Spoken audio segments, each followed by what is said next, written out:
Hogsmeade was fascinating.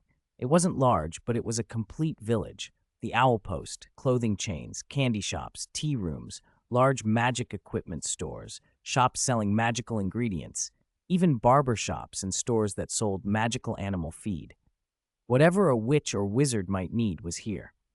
When the fairies staged their first rebellion in the 17th century, their headquarters had been in this village. From Sirius's perspective overhead, Ted could see Hogsmeade covered a surprisingly large area, at least 2 or 3 times the size of Decamond. The buildings were spaced out, almost sparse. Land was free here, so people simply claimed plots as they liked. Most buildings leaned to the local Scottish style, with steeply pitched roofs, thin chimneys, and stepped gables. A few, however, were bizarre and twisted, their styles clashing wildly with everything around them. There were also quite a few dilapidated and abandoned houses, properties left to decay when wizarding families produced no heirs. Since the land cost nothing, demolition wasn't a priority. Ted guessed the Shrieking Shack must be among those ruins. The village had 2 pubs.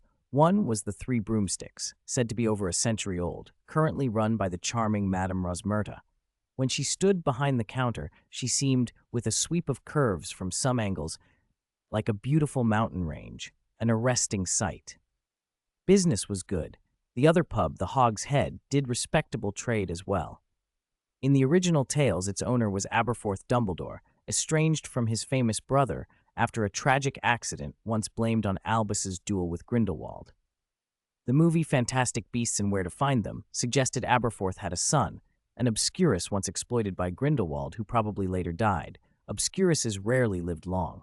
Despite the Hog's Head's shabby condition and terrible service, it thrived because it was Hogsmeade's unofficial black market. Where else could you find someone casually sitting with a dragon egg? Hogsmeade drew a steady trickle of gray area wizards, and Aberforth had kept that clientele and the place in order for decades. Ted had even arranged for some experimental supplies to be purchased through contacts who traded there. Unlike Nocturne Alley, Hogsmeade was mostly a gray zone where outright dark methods didn't work. As soon as they entered the village, the group scattered. The Weasley twins headed straight for Zonko's joke shop, officially to get inspiration, but Ted suspected more pragmatic motives: copy, adapt, and undercut. Jerry and Ron ran toward Honeyduke's, mouths already watering at the thought of sweets. Neville went to Madame Puddifoot's. Her owner was his grandmother's friend, and he wanted to be polite. Harry said a quick goodbye to Ted and ran off without saying where he was headed. Scrivenshafts? Hermione suggested, and Ted grinned. Of course she would. Scrivenshaft's quill shop sold everything stationery related, quills of every feather, different parchments, magical inks in every color, crystal balls for divination, ink eradicators, photographic developer. Ted had been doing a lot of experiments recently and his parchment use had quadrupled. He needed to stock up. The shop was simple and scholarly. Goods glinted in the paneled windows. A few other Hogwarts students were browsing when they walked in, nodding or greeting Ted. Hermione took her time and eventually chose 2 quills plucked from the tail feathers of the same pheasant, black with gold trim. Here, one for you, she said after paying, giving Ted the slightly longer of the 2. Thanks, he replied, tucking it away. They decided to celebrate with a drink. The Hogwarts kitchens now offered 7 or 8 new beverages, but no butterbeer yet, so they went after the village classic. Ted had thought of the Hog's Head, since it was just down a side alley from the main avenue, but when they arrived, the place seemed wrong from the start. A ragged wooden sign hung on a rusty iron bracket, a severed pig's head wrapped in white cloth, a smear of painted blood along it. Inside, the light dropped and a murky gloom swallowed the room. The Hog's Head had small, dusty windows that hadn't been cleaned in ages.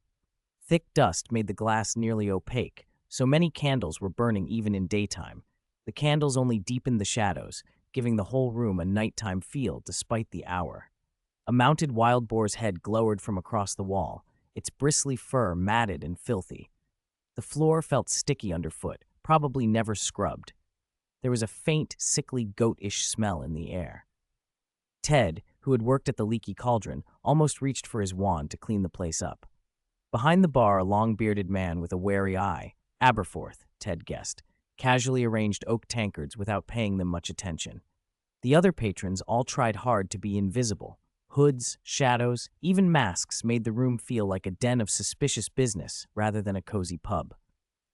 Ted and Hermione exchanged looks. "Wrong place," he said. "Let's go." A few minutes later, they were at the Three Broomsticks, where the atmosphere was bright and bustling, probably because classes were out for the weekend and many Hogwarts students were in the village. As they entered, several voices called to them. Ted spotted Jerry and Ron waving from a table. They sat and responded to classmates' greetings. Ted ordered 2 butterbeers, please, to the landlady, Madame Rosmerta, who glided over with a confident grace and an eye-catching hairstyle. "Heh, all right, handsome. You're quite popular," she teased. Hermione inspected her with a look normally reserved for examining a rare elemental. Rosmerta simply smiled and fetched their drinks. Jerry, completely unabashed, leaned toward Ron. "Lavender's here," he whispered with a mischievous grin. "Huh? What?" "No, I wasn't," Ron protested, but his eyes had already slid toward the bar. He fumbled his glass and pretended to admire the rafters as if he'd been caught doing something innocent. When he realized there was no lavender, he lunged at Jerry. Jerry, quick as ever, hissed, "The landlady's here! The landlady's here!" That sent Ron scrambling back and blushing like a quail, but when he glanced again and saw nothing, he realized he'd been duped twice over. Before he could retaliate, Rosmerta set 2 frothing butterbeers on the table with a swish of her hip and a bright smile. "Enjoy your drinks," she said, then swept away. Ted watched her go with an amused thought. He'd never expected Ron to be so easily smitten. "Young man, you've saved yourself 20 years of detours," he thought. If Ron knew Rosmerta had been landlady when Sirius and his friends were at school, he'd have barely caught up at all. More like a 40-year shortcut. 262. Zombie dog? Ted and Hermione hadn't finished their first butterbeer when a bell rang outside the window. Is it that late already?" Ron muttered, half asleep, thinking it was dinner time. Ted and the others knew it wasn't. "Why's the bell ringing now?" Jerry asked, puzzled. That snapped Ted to attention.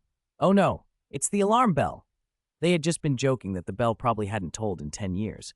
Now it was ringing. Ted was out of the pub first, wand already in his hand. The others followed without hesitation. Seeing them rush out, other students got excited, drawing wands and yelling, "Quick, help Ted!"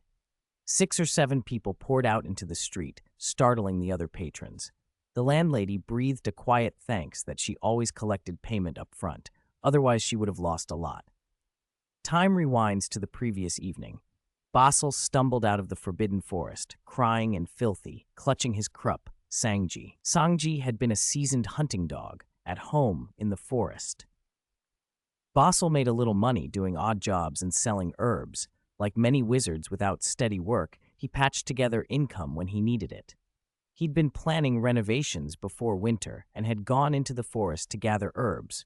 His herbology grades had been good at school, and he did this whenever funds ran low. Although the Forbidden Forest technically belonged to Hogwarts, the school didn't treat it like a feudal estate that would hang anyone who entered. As long as you weren't maliciously poaching protected creatures, the school usually turned a blind eye to small-time activity, herb collecting, catching legal creatures, that sort of thing. They couldn't manage every corner of the forest. Hagrid was already busy dealing with poachers. In fact, if Hagrid liked you, he would sometimes help. Because of Sangji, Hagrid had helped Basil twice before. That evening, disheveled and covered in mud and blood, Basil had been found by Hagrid. He hugged Sangji and sobbed. While collecting evening primroses, he said a crazed Thibaut warthog had charged them. Sangji had thrown himself between Basil and the beast and been gored in the belly. Basil had used white essence, but Sangji didn't pull through. Hagrid shared the grief. The magical creature populations in the Forbidden Forest had felt more tense lately. This wasn't an isolated incident. Basil buried Sangji behind his house and put up a small tombstone. He mourned. But that afternoon, still grieving, he went to the grave to pay respects, and Sangji crawled out of the ground. It lunged at the stunned Basil. He hadn't even had time to draw his wand before Sangji bit him. The cries brought neighbors running. The resurrected Krupp, apparently mad, slashed at its owner. Even after 3 spells hit it, Sangji kept crawling toward villagers, teeth snapping. In the panic, someone hit the alarm bell and people swarmed in. By the time Ted arrived, the resurrected Sangji had been restrained. 8 or 9 Hogwarts students followed him. The crowd grew quickly. Already 6 or 7 local wizards had gathered at the scene, and 2 had been bitten. One had multiple wounds and was bleeding badly. The other had an arm wound. Those watching exchanged worried, animated talk. "What's happened? Sangji went mad, but I saw him buried last night. Then what is this? It's not normal." It wasn't normal. Sangji's fur was dull and matted. Its eyes rolled back and heavy, foamy drool ran from its mouth. A faint smell of decay clung to it. Even constrained by spells, it kept gnashing its teeth. This wasn't ordinary rabies. The first thought that hit Ted like a cold blade was, "Zombie dog?" A shiver ran down his spine. If this were some biohazard virus, magic might not stop it. Cold sweat broke out on his forehead. Then he noticed something else. Unusual magical fluctuations rippled over Sangji's body, patterns Ted had never seen before. Ted waved his hand, and Ansu, a small bird, landed on his shoulder. He whispered a few words. Ansu nodded, beat its wings, and flew toward the school. The incident quickly reached the highest levels. It alarmed Minister Fudge, perhaps because Dumbledore intervened, but a Krupp that revived after burial and went mad was exceptional. The 2 bitten villagers were taken to St. Mungo's. The healers there found strange residual magic in their wounds and diagnosed an undead curse. Resurrection, mania, a spreading curse. The 3 words together were alarming. Dumbledore examined the creature carefully. It wasn't a simple zombie, it was undead. Good news, it wasn't the T-virus. Bad news, it might be an undead plague, necromancy. Necromancers did exist in the world. Think of Egyptian mummies, Eastern reanimated corpses, Japanese spirit mediums, African voodoo practices that reanimate or communicate with spirits. In recent decades, as wizards from many regions worked within the International Confederation of Wizards, many such practices had become rarer or more regulated, but examples still existed, especially in South America. This croup, however, differed from familiar death magic. It was terrifyingly contagious. Had St. Mungo's healers not been alert enough to detect the residual magic and label it an undead curse, the 2 injured people might have died within days. After death, those afflicted could reanimate and attack, spreading the curse further. Europe had lived through plagues before.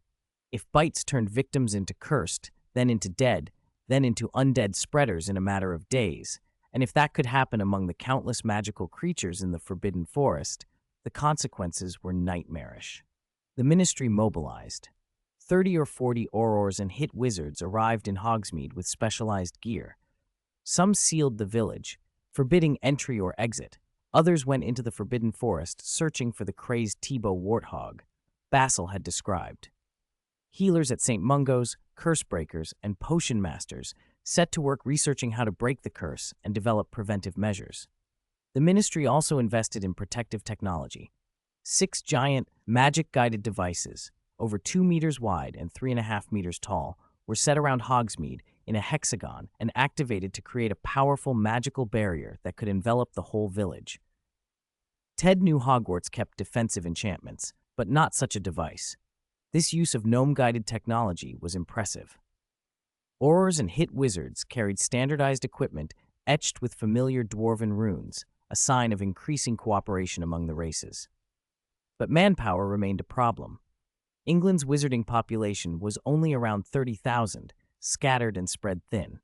The ministry's combat and enforcement forces were small. Talented wizards often preferred not to become aurors or hit wizards. Those jobs demanded dangerous, frontline work with lower prestige, like the difference between armed police and desk officers. Faced with this shortage, someone, predictably, suggested using Dementors again. 263. Ghosts and Relics of the Forbidden Forest, 2-in-1. After returning to school, Professor McGonagall found herself being pestered about the zombie dog from several directions. When Harry and the others heard that someone had suggested sending Dementors into the Forbidden Forest to search for it, their faces fell. "Professor," Harry said, "they wouldn't really do that, would they? A zombie dog or a Dementor? Honestly, I don't know which is worse." McGonagall pushed her glasses up. Although manpower is indeed stretched thin, There's a lot happening among Muggles right now. The Department of Magical Accidents and Catastrophes and the Department for the Regulation and Control of Magical Creatures are working overtime. Staff are tight everywhere." She sighed. In the end, Fudge refused to send Dementors. Jerry shrugged and whispered to the others. "Maybe he's afraid of a repeat of last time. Compared to tracking a zombie dog, I'd say the Dementors are more interested in us." He wasn't wrong. Dementors were drawn to positive emotions like a starving creature to a feast. Another incident would be political suicide for Fudge. He'd be impeached before he could leave office. Still, an undead dog spreading a contagion that turned animals into the undead was terrifying and couldn't be ignored. Dozens of Aurors and other teams fanned out in the Forbidden Forest, searching methodically. Hopefully they'd find something. Because the matter was kept quiet, most students didn't know the details, and life at Hogwarts went on. Today's unusual lesson was divination, held late at night. Ted had recently spent time with Professor Trelawney, talking about her talent, how to refine it, and how to develop it further. Ted wanted to use some mind mage techniques to help the professor demonstrate and cultivate her abilities. Trelawney felt embarrassed at the idea of taking guidance from a student, but decades of frustration had left her little choice. In a subject as murky and underdeveloped as divination, any path forward was welcome. So Ted, in addition to having Professor McGonagall and his head of house, Professor Flitwick, on his side, had gained a new ally in Trelawney. Tonight's class focused on astrology, stargazing, the very origin of much divination. Both Western astrological methods and Eastern systems like the Yi Jing drew on patterns in the heavens. The astronomy classes over the past 2 years had laid the groundwork for this. Stargazing talent was rare. Trelawney said it was 1 in a million. Wizards in Britain hadn't produced many true seers. Those who did had to rely on solitary experimentation. Trelawney herself had no lineage of mentors to draw on. She'd learned from what was available and wasn't even certain of her own gift. If Ted hadn't intervened, she might have given up entirely. On the astronomy tower, students worked in pairs. One observed while the other recorded. Neville and Jerry were in a pair, but Neville's eyes glazed at the starfield through his lens. "I think I see 2 Neptunes," he said, puzzled. "Is that right?" Jerry couldn't resist poking fun. He pushed up an imaginary pair of spectacles in a mock Trelawney manner and, in a theatrical voice, intoned, "Oh, Neville, 2 Neptunes are an ominous sign. You must be careful, very careful." Neville frowned. "Careful of what?" Jerry grinned. "Careful of another you trying to plot against you." Seamus and Dean, sketching beside them, stifled laughs until Lavender Brown squealed in delighted discovery. "Oh, Professor, look, I've got a planet whose position is uncertain. What star is this?" Trelawney peered at Lavender's chart. "Oh, that's Uranus." Ron, who'd been hovering nearby, leaned over to copy Lavender's notes. "Can I?" he began, then paused and gave a sheepish look as the class erupted in muffled snorts and outright giggles. Trelawney turned beet red. She promptly gave Ted and the rest an absurdly long, shrug-worthy assignment, a 12-foot essay on the 9 planets. By the time they descended the tower after class, Jerry was still puzzling. What was wrong with Trelawney today? Seamus and Dean were still snickering. The girls had retreated, cheeks flushed. Neville was crimson, knowing perfectly well why. Ted, who hadn't caught on at first, spotted Neville avoiding his eyes and tried to part from the group. "Let's split up here. Good night," he said, waving. Jerry protested, "But we haven't reached the fork yet." Ted only mumbled in return, "I don't want to be the one who suddenly gets it." Ted didn't want to be the only student who understood the crude joke, Uranus pronounced like Uranus, and didn't want the attention. If Ron hadn't been so juvenile, Trelawney might have scolded him far worse. The Uranus incident was a minor interlude. The students laughed it off and moved on. What stuck with everyone more, however, was McGonagall's announcement. Hogsmeade was being redeveloped, and students would not be allowed to visit on weekends for the time being. Outrage swept the school. Ron was particularly crestfallen. He'd been looking forward to drinking butterbeer all weekend at the Three Broomsticks with Jerry. "I'm embarrassed to ask, were you actually going to drink butterbeer the whole weekend?" Jerry teased. "You were only in it for the waitress," Ted jibed. "I don't think you mean that," Ron protested, pouting. While the students fretted about forfeited trips, the ministry and the professors were facing the crisis head-on. Aurors had been ransacking the Forbidden Forest in small teams for the past week. The forest had always been dangerous. That was why it was called the Forbidden Forest. Centuries ago, it had been known as the Black Forest. Even wizards avoided going too deep. These days, the forest's hazards were proving deadly to teams that weren't led by Hagrid. Scouts ran into increasingly bizarre and aggressive creatures, and after a while, the team stopped racing to support one another, content instead to keep tabs from afar and ask, "What are you fighting this time?" Hagrid, who knew the forest better than anyone, was stretched thin. The ministry realized the scope of the problem and pushed on anyway. Then they started finding things. First came an undead horned rabbit, a hole in its side, dried blood, and yet it still moved, lunging at the Aurors with a tiny horn. A few days later, an undead stag was found. This spotted deer, normally well camouflaged, now had a buck's head grotesquely attached to its antlers. More and stranger undead creatures were turning up, dead magical plants reanimated and hostile, and their power was increasing. The most alarming finding so far was an undead gale-winged dragon. That sort of large, flying reptile shouldn't have been susceptible to whatever curse was doing this, and Hagrid insisted they were only native to distant mountain cliffs, never this region. Even the environment was changing. Many ancient trees were withering. The grass and undergrowth had turned gray. If you dug a few centimeters into the soil, you'd encounter a sticky, putrid gray substance. Tests showed the curse was beginning to penetrate the soil. The situation was rapidly escalating. Ted and his friends, meanwhile, were focused on ancient magic and the secret vault. Sirius had finally coaxed a century-old secret out of his great-great-grandfather, Phineas Black. Unlike most moving portraits, the portraits of former headmasters in the headmaster's office seemed to retain a startling array of the original person's character, memories, and authority. Phineas Black, the only Slytherin headmaster on record, had always been radical and pessimistic about the Forbidden Forest's phenomena. He believed the world had reached a dangerous tipping point, and perhaps that it was time for ancient magic to be used again.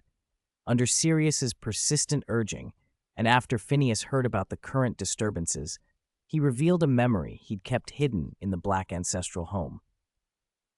With the pensieve beneath the restricted section, Ted and his friends viewed those memories, a guardian's recollections of Morgana harnessing ancient magic.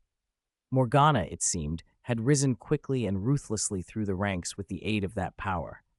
The memory included a horrific scene. Morgana had modified the killing curse into a chain of green lightning. A single Avada Kedavra that leapt among enemies, striking a dozen at once, more terrifying than anything Lord Voldemort had done. Ted imagined the exchange. Lord Voldemort, "I killed 100. Morgana, not bad. Yesterday I did more." There were other feats, meteorological curses scaled to enormous power. Where Ted and his friends had once helped expand a weather spell into a massive blizzard, the guardian in the memory could summon torrential rain across a 10-mile radius. The force and scale were far beyond modern practice. It wasn't just that the spells were stronger. Ancient magic seemed to operate on different principles, like having root access to the rules, rather than using clever, refined tools. Modern magic was precise and practical, an app ecosystem, whereas ancient magic reached deeper into the foundations. The most immediate problem was that the hidden location Phineas mentioned was in the Forbidden Forest. Ted felt the weight of that. The forest was exactly the wrong place at the worst possible time. But ancient magic was an irresistible lure. They had the memory, and it hinted at extraordinary power. The group traded looks. "It's only about 3.5 kilometers from Hagrid's hut," someone said. "We don't need to go far in," another offered. "We'll be careful. We'll be back quickly." They all wanted to try it. How could they not? Ted forced himself to be cautious. "We have to be careful," he said. Hermione rolled her eyes but said nothing. For now, they agreed. They would go to the Forbidden Forest and see. If conditions made it impossible, they'd postpone the attempt. They would be careful. 264, Pigeon Day. I feel restless, and I don't know why. I need to calm my mind and straighten out my sleep schedule and writing routine. 265. Make a hole. Sirius's great-great-grandfather truly was a Slytherin, far more cunning than anyone suspected. As headmaster, he'd only been indirectly involved in the events of that year, and logically would have had only a general understanding afterward. He shouldn't have known specific secrets. But his facade as the most unpopular headmaster was a costume. Of course, he paid attention to things like ancient magic and Morgana's magical vault. Quietly, after the fact, he'd stitched together most of the truth. He thought burying the ancient magic was wasteful, but he wasn't the sort to use that power himself. He already ran Hogwarts, and the Minister of Magic was really the mouthpiece for the old pure-blood families. You put someone else forward to take heat. Besides, the previous generation's guardian had been strong. Troubling them was unwise. Better not to hunt a fox and come back stinking. Still, he left the secret behind, and now, at a special moment, he'd passed it on to the new generation through Sirius. Phineas intended to use a chip his family couldn't spend to pressure Ted and his friends into becoming the next generation of the British Wizarding Guardians. Ted grinned. That old fox had good foresight. Phineas had not only shown them where successive guardians had sealed the ancient magic, he'd also explained how to open it.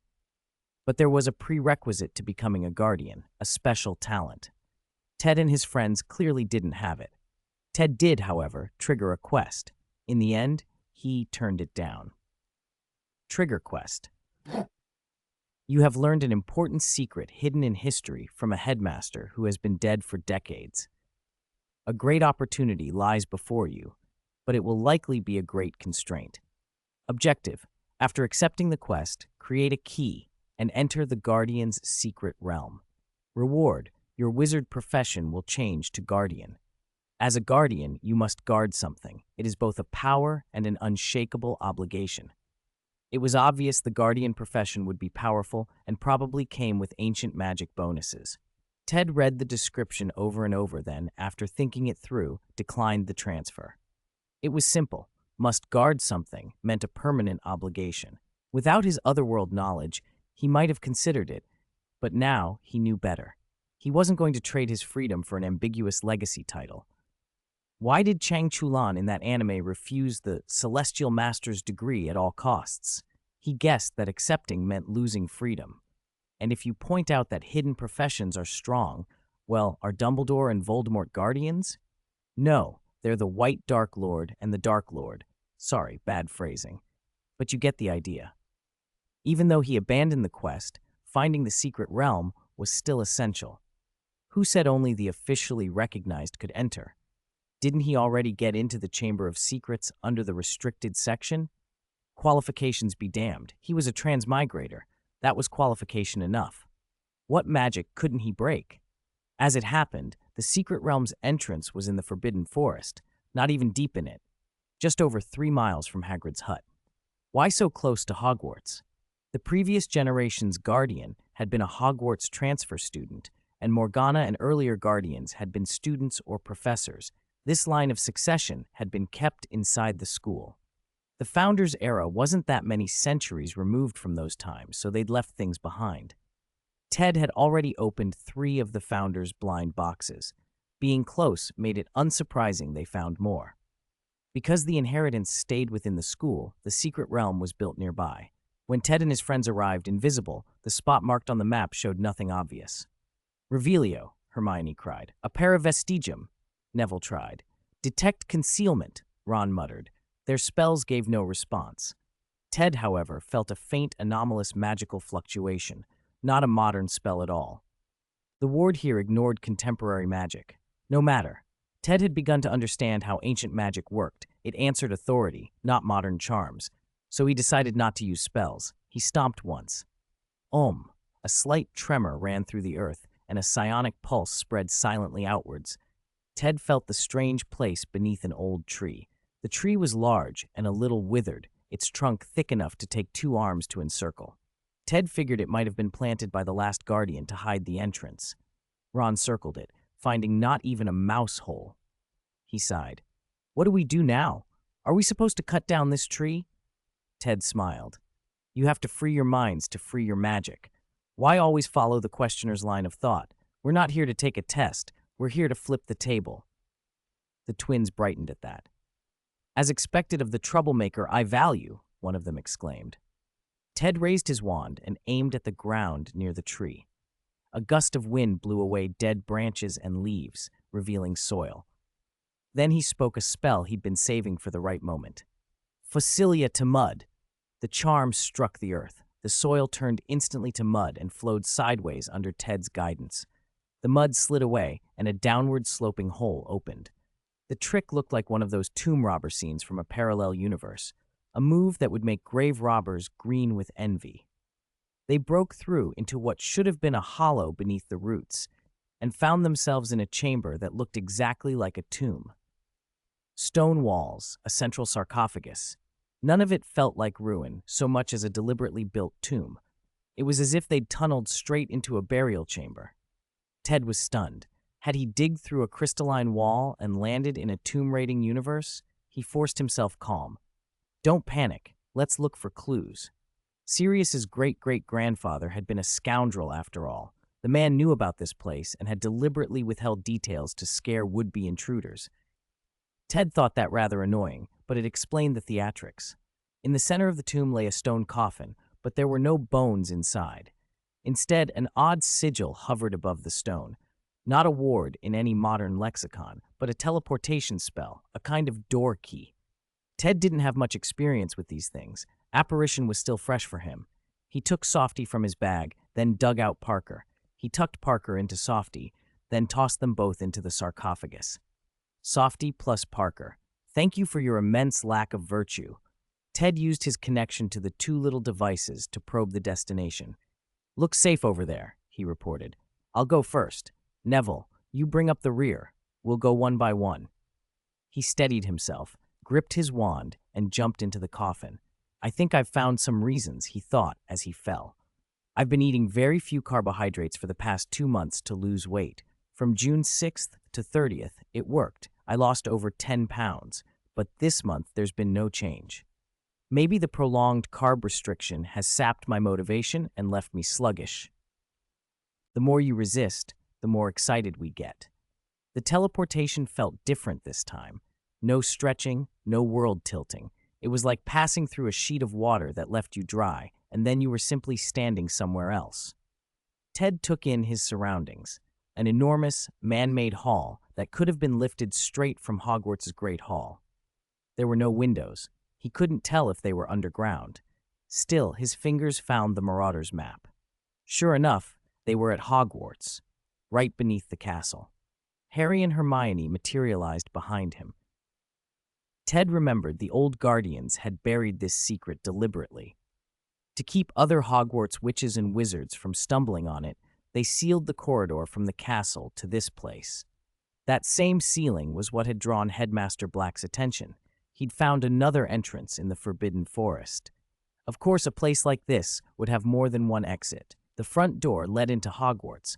The back door opened in the Forbidden Forest, now hidden under a planted tree. Ted had cut through that cover with a Luoyang shovel spell. He called, and Parker wriggled out of Softy, crawling up Ted's pant leg onto his shoulder, grumbling, "If I hadn't wrapped myself in psychic energy, Softy would have digested me." Softy certainly had a broad diet. Ted let it slither ahead. The mirror-smooth floor began to glow where Softy paused, lighting up with points of golden starlight that resolved into a map of the area around Hogwarts. Hogsmeade appeared, but there was no train station yet. Perhaps it didn't exist in this era. On the opposite wall, 4 enormous portraits, 3 or 4 meters tall, flickered to life, their images forming one after another. The first was a long-bearded scholar in a square cap, Archimedes-like. The second, a short, stout man with a small cap. The third, a middle-aged woman in traditional Scottish dress, stern and prim. The fourth was a middle-aged man in a turban. When Ted saw him, he thought of Professor Quirrell. "Has the new generation of Guardians arrived?" the long-bearded man murmured, then snapped. "Wait, why are there so many of you?" "You are not the inheritors," the round-faced man demanded. "No matter how you came here, there is nothing for you to take. Leave at once. Do not delay," the woman said in a voice that could have come from Professor McGonagall herself. The turbaned man said nothing at first. He simply eyed them all. Ted stepped down from the dais onto the glossy floor and bowed slightly. Greetings, four professors. We are students of Hogwarts. It's been several decades since the last generation of Guardians passed. The year is 1993. The man in the turban's brow furrowed. Has it truly been over 100 years already? Yes, Ted said. I don't know how you learned of the Guardian's secret, nor how you entered here, the woman said after a pause. Leave, this has nothing to do with you. Jerry, Ron, and the Weasley twins scowled. We don't like that tone. Harry shot back, fierce. Who says it has nothing to do with us? If it didn't, we wouldn't be here. I learned of this from my great-great-great-grandfather and found this place by my own means, so it is absolutely our concern. The others murmured agreement. Ted raised a hand and spoke calmly. Professor, you say we lack qualification. Is that because we cannot perceive ancient magic? You seem well informed, the short, stout man said. Ted nodded. We know something about ancient magic, about the Guardians, and about Morgana's actions. At the mention of Morgana, the portraits stiffened. The idea of her emotional magic hoard, their locked secret vault, was dangerous to even speak of. The white-bearded man sighed. In that case, we must clear what you know. It is regrettable, but the alternative, the secret leaking, is worse. Blue light spilled from the mirror-like floor. Stone figures, some leaning on swords, some gripping wands, rose up with a metallic sheen. Rivulets of blue magic ran across their bodies in ornate patterns. The turbaned man said, Only true inheritors may undergo the trial. I'm sorry. The companions drew their wands and automatically formed a back-to-back ring, faces outward. Ted wore a wry smile. Professors, we are not here for a trial. We don't need one. He raised his wand. A dark cloud spread across the ceiling 6 or 7 meters above them, and to the astonishment of the four portraits, cones and shards of ice began to fall. Arrows and blocks of crystalline ice aimed at the stone figures. The companions leapt into action. Harry gripped her wand with both hands and channeled magic until it condensed into the shape of a long bat, like a baseball bat. She vaulted and swung, sending a sword-bearing puppet tumbling apart in midair. Ted knew the move. Harry had adapted it from a battle she'd read in the Black family records, a composite of techniques. Hermione flicked her wand, conjuring a fan-shaped ice wall that stopped 2 sword puppets. The wall shattered moments later, blasting the puppets aside. Neville's magic pulsed with a faint golden glow. Lit by that light, everyone felt their power bolstered. Neville drew the short sword at his hip and charged, one hand on blade, the other on his wand. He scattered a handful of tiny seeds, newly cultivated magical sunflowers that restored stamina and sapped dark energies. Ted felt a lump in his throat at how earnest Neville was. Jerry vanished into the shadows and then reappeared behind a wand-wielding puppet, plunging a dagger into the back of its marble-hard head. The puppet shattered like ceramic. Jerry's dagger was the flame-patterned obsidian dagger, blue, that Ted had given him, a gift he'd planned for Sherry later. After the kill, Jerry rolled, flickered transparent, and slipped away again. The Weasley twins struck theatrical poses and released illusory doppelgangers that neutralized the sword puppets attempting to flank them. Ron ripped the little bear pendant from his neck, slammed it onto the floor, and shouted, "To the battle seat!" A mechanical bear launched into action, Mech Bear. Ron was in the fray. Ted couldn't help the thought that talking to these four would be pointless. They demanded proof of lineage and trials. Fine, fight your way in. Still, he had to admit the puppets were well made. Autonomous, durable, magically reinforced, and supported by azure ley lines in the floor that fed and repaired them. There was a resemblance to the stone statues Professor Flitwick used in the first-year trials, maybe an inherited design, a touch of sentiment from a past generation. The middle-aged woman's composure cracked. Do not hesitate. Now is not the time for leniency. The stout man waved his hand and more constructs sprang from the ground, an array of strange magical creatures, dazzling and varied. Ted smiled and tossed down several small spheres that clicked open. His pets were released with a clatter. Ansu, Parker, Cabbage, Softy, Troll, Mudman, and a pack of jackal-wares poured onto the floor. Hog stood towering with an axe and hammer, howling to the ceiling.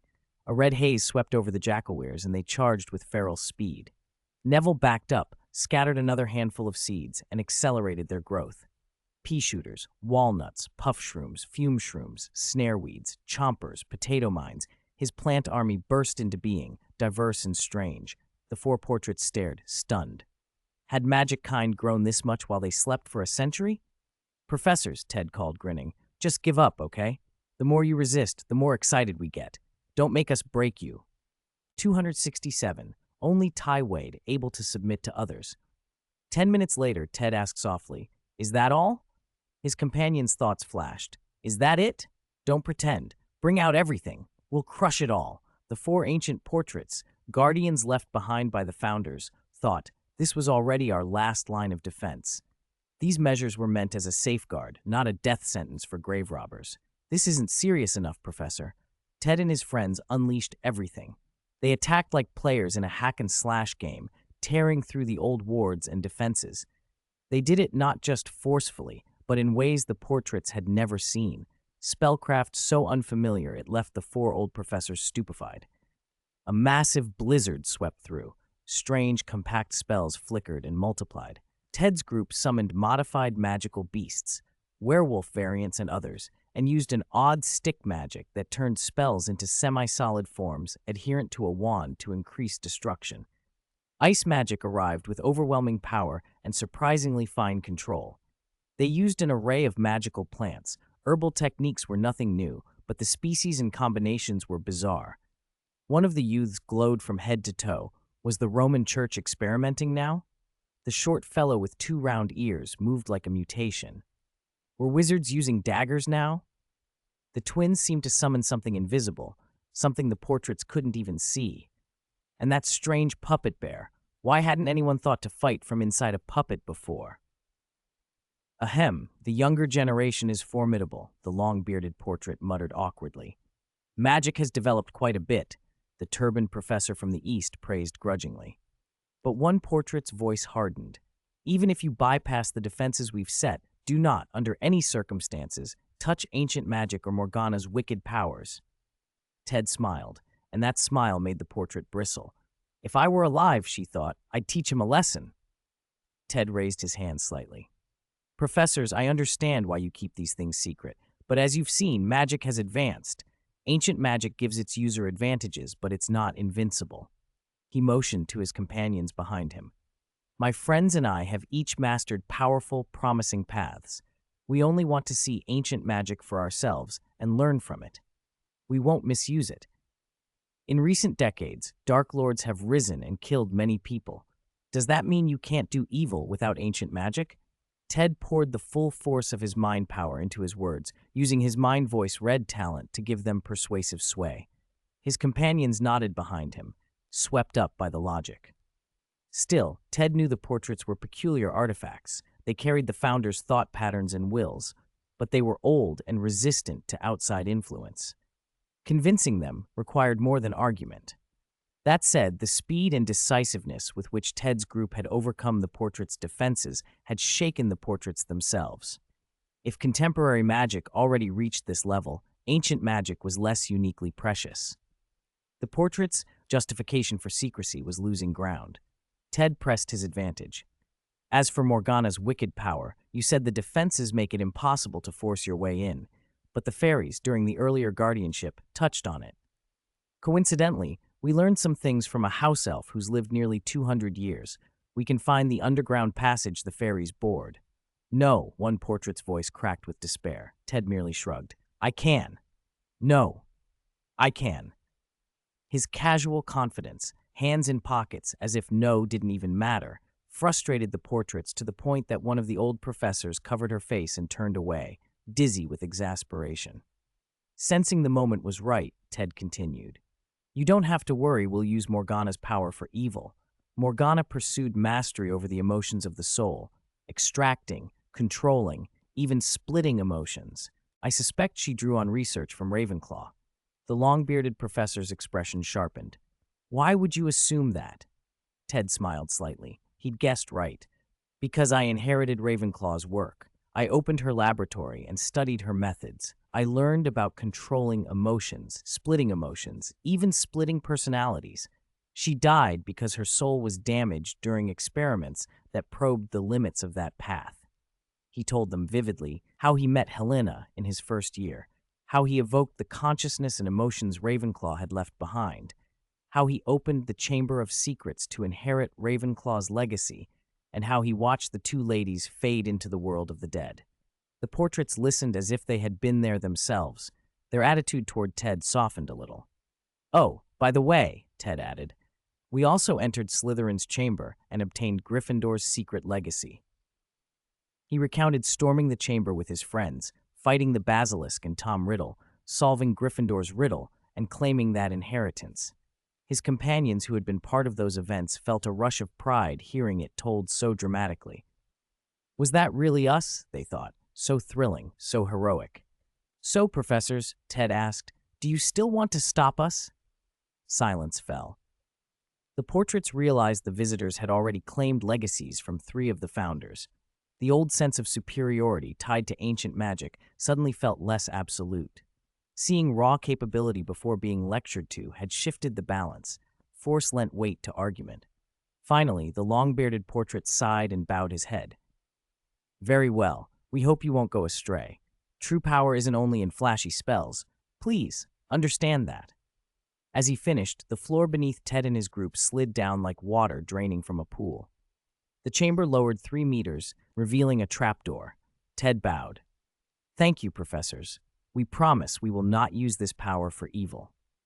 Then, with casual amusement, Ted scooped up Softy, who had been contentedly gnawing on the remnants of the puppet, and with a flick sent the little creature rolling into the opening like a bowling ball. One of the portraits couldn't help herself and rolled her eyes. "He speaks so sweetly about trust," she thought, and then sends that soft creature forward to scout. Infuriating. Thanks to user trailing number 0225 for 1,500 reward points. Thanks to user watched and still watching for 500 reward points. Thanks to user Shinwei Xia for 200 reward points. Thanks to users Corporal Carry on Patrol and Cyberpunk Zhao Qin for 100 reward points. Maybe it was this professor. No, it was the headmistress. They realized with a jolt that the woman they'd found here had once been the school's headmistress, Morgana. She had been ambushed during her lifetime and had her emotions forcibly drawn out by emotional magic. The ritual had been interrupted, but not before it had left her unstable. Softy had scanned it and declared it safe, so Ted led the team in. The passage was a set of large, natural caverns. Rugged but spacious, with groundwater pooling in hollows and moss and ferns clinging to the stone. After 7 or 8 minutes, they came to a stone bridge. 2 enormous stone golems, over 4 meters tall, stood guard at its entrance. As Ted and the others approached, blue light flared in the golem's eyes, and the magical residue running through them thrummed far stronger than any they'd faced before. Normally, if they had the Guardian's key, they could have opened the way. But Ted and his group were the kick-in-the-door sort. He didn't bother with diplomacy. He and Hermione unleashed large-scale ice magic, froze one golem solid, then shattered it.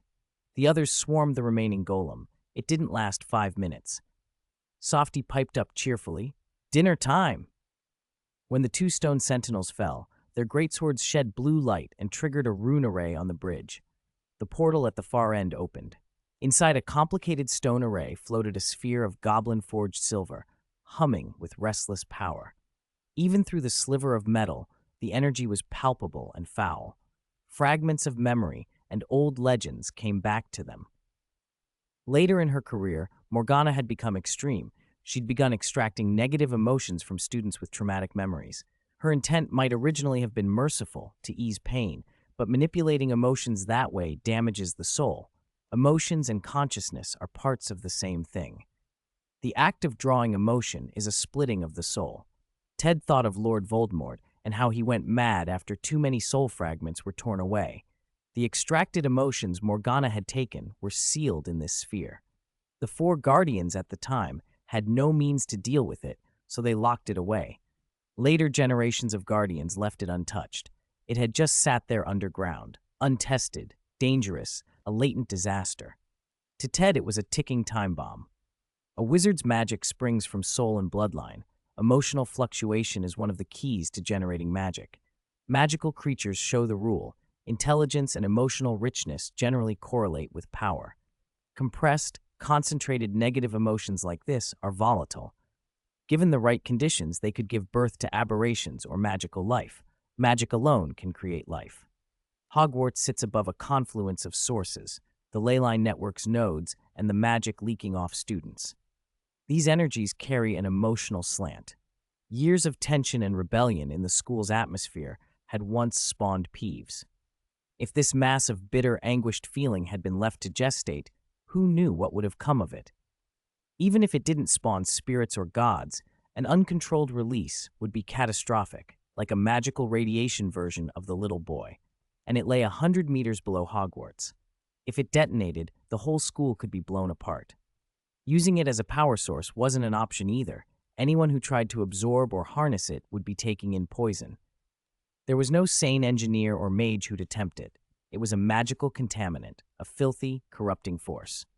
Without the right technology, you'd be trying to turn yourself into a human reactor. The Guardians were right, Ted said. This isn't something to be toyed with. It's a dirty bomb. So we worked hard all night for nothing? Ron complained, looking genuinely crestfallen. Jerry waved him off. Don't be like that. We had a good fight. Adventure books can't compete with this. George and Fred chimed in. Adventure is a kind of happiness. And Ted grinned. Who said we got nothing? Teleportation felt new, didn't it? Did you notice anything when you teleported? Hermione nodded slowly. It felt like nothing, instantaneous. And the golem tech, Ted added. Those two at the entrance had a higher level of technological integration. They're useful references. The mention of golem technology lit Ron up. He'd always fancied himself destined to rule magic mechs. Ted's biggest gain, though, was the 4 living legend professors they'd freed. If they could stay on at Hogwarts, it would be a boon to the students. After a moment's hesitation, the headmistress, the one who'd first been wary, was the first to agree. The turbaned professor followed. The remaining 2 exchanged glances and nodded as well. Ted used a crystal ball to temporarily contain the 4 massive portrait essences. That alone was a treasure, data on ancient magic. A little reward pinged in his mind like a game notification. Ding! Mission completed. Reward, 680 experience points. Card acquired, Mind Pain. Red. Spell card inflicts excruciating mental agony on sentient targets, dealing dual damage to spirit and body. Cooldown, 30 minutes. Note, pain of the mind, piercing the heart, an unexpected gain. Ted was barely 100 experience points from the next big jump. They were heading back to school in high spirits when word reached them that the Ministry of Magic was mobilizing. A group of about 40 wizards, led by a dozen aurors, were advancing in teams toward the blighted area by the cliffside near the Forbidden Forest. A swath of trees had died there. The ground was black and putrid, reeking faintly of fish. Small animals and insects were gone. No birds dared the air. Dead magical creatures had risen there, dozens of them, including several dangerous 4X-rated species. Worse, the undead carried a contagious death curse if you injured them. The Ministry had made contact with the edge of the corruption the previous night and sent several probing attacks. They'd worked out its shape, a roughly circular zone spanning half the mountain and into the Forbidden Forest. Their plan now was to clear the undead and push into the center to find the source. 269. The path of catalytic magic is suddenly clear. The path of magic suddenly became clear.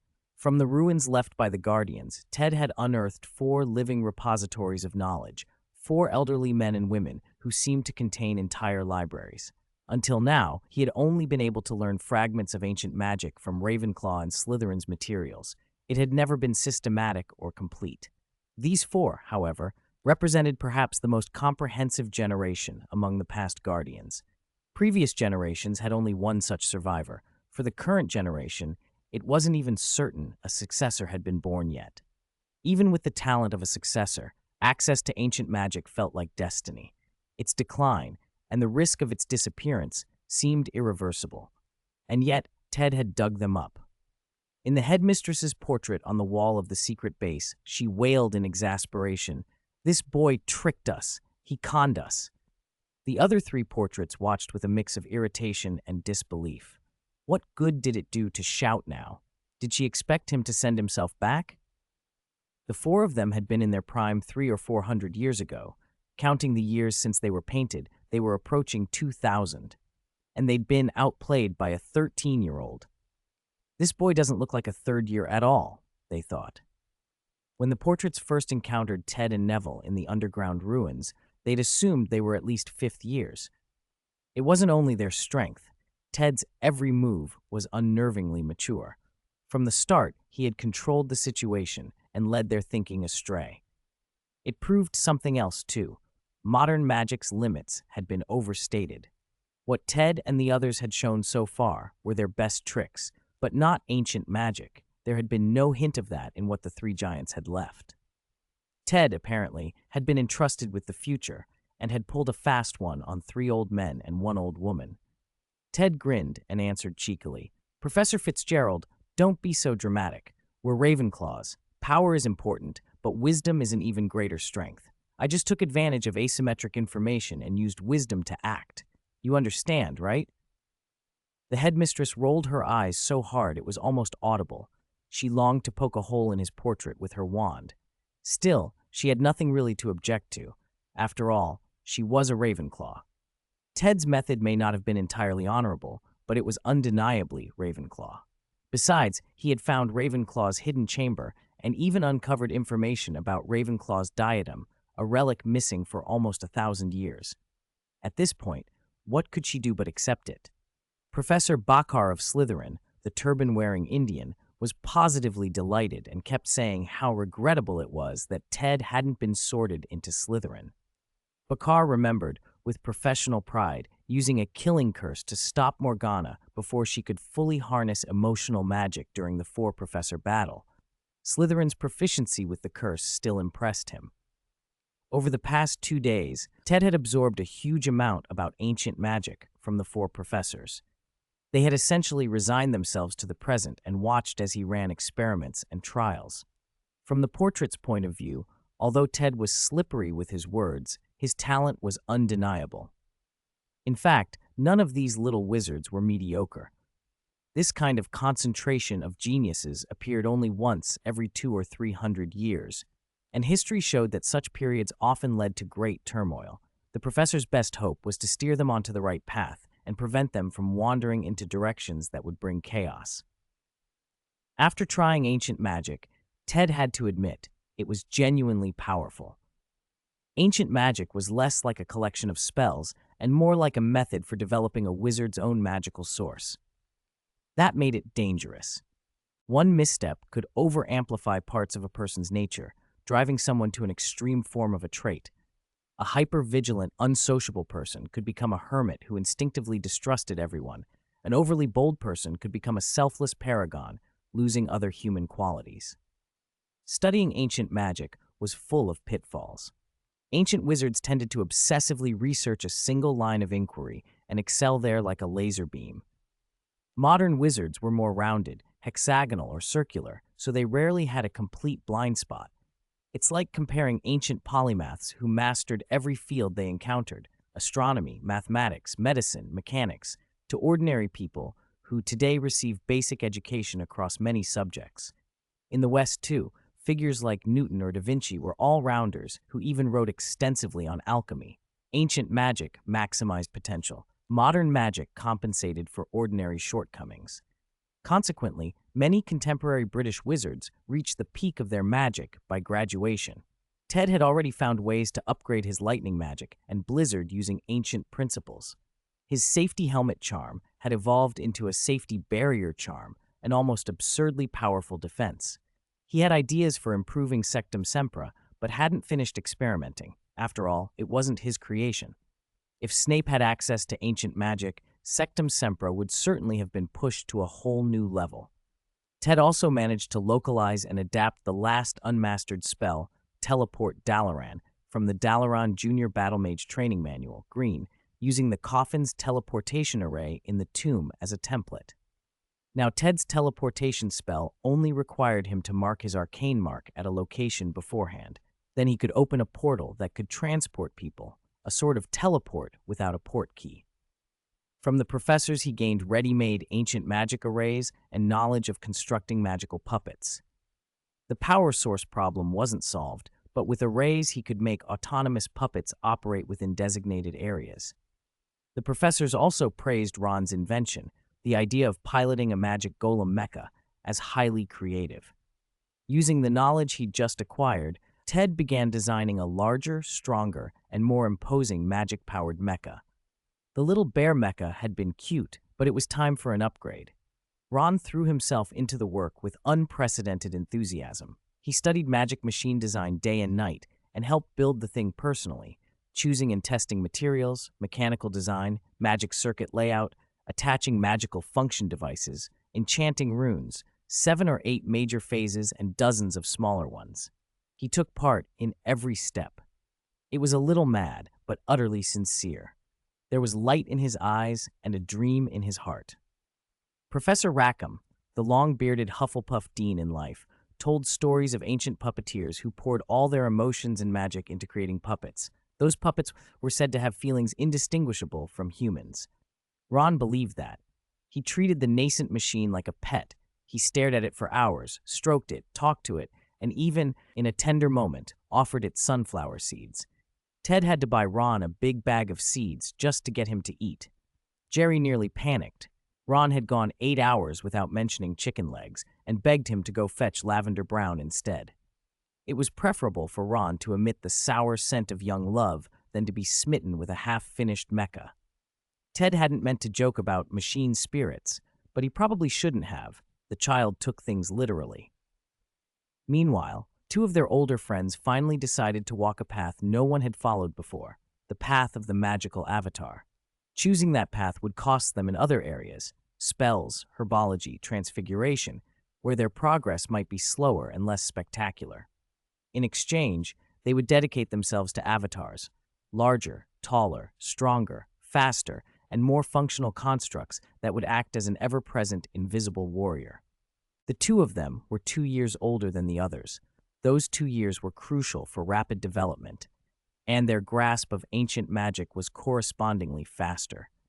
Working from ancient magic as a blueprint, they embedded modern spells into these avatars, breaching existing limits and reaching a level beyond ordinary wizards. Neville and Harry continued to experiment, each taking elements of ancient magic suited to them. Ted tried to teach them his improved lightning technique, but, unlike ice and fire magic, this lightning path was peculiar. None of his friends could learn it. Neville, under the guidance of Professor Rackham, was the first to create a new magical plant. Drawing on otherworldly plant knowledge, he crossbred a giant fly trap, devil's snare, strangler vine, dragon-scale magic iron tree, and poisonous tentacles into a single organism. The result burrows through the ground faster than a human can run, is thicker than a thigh, shoots out with a terrifying whoosh, and can bind, entangle, sting, and consume. Its hardness approaches steel, and it has level 2 magic resistance.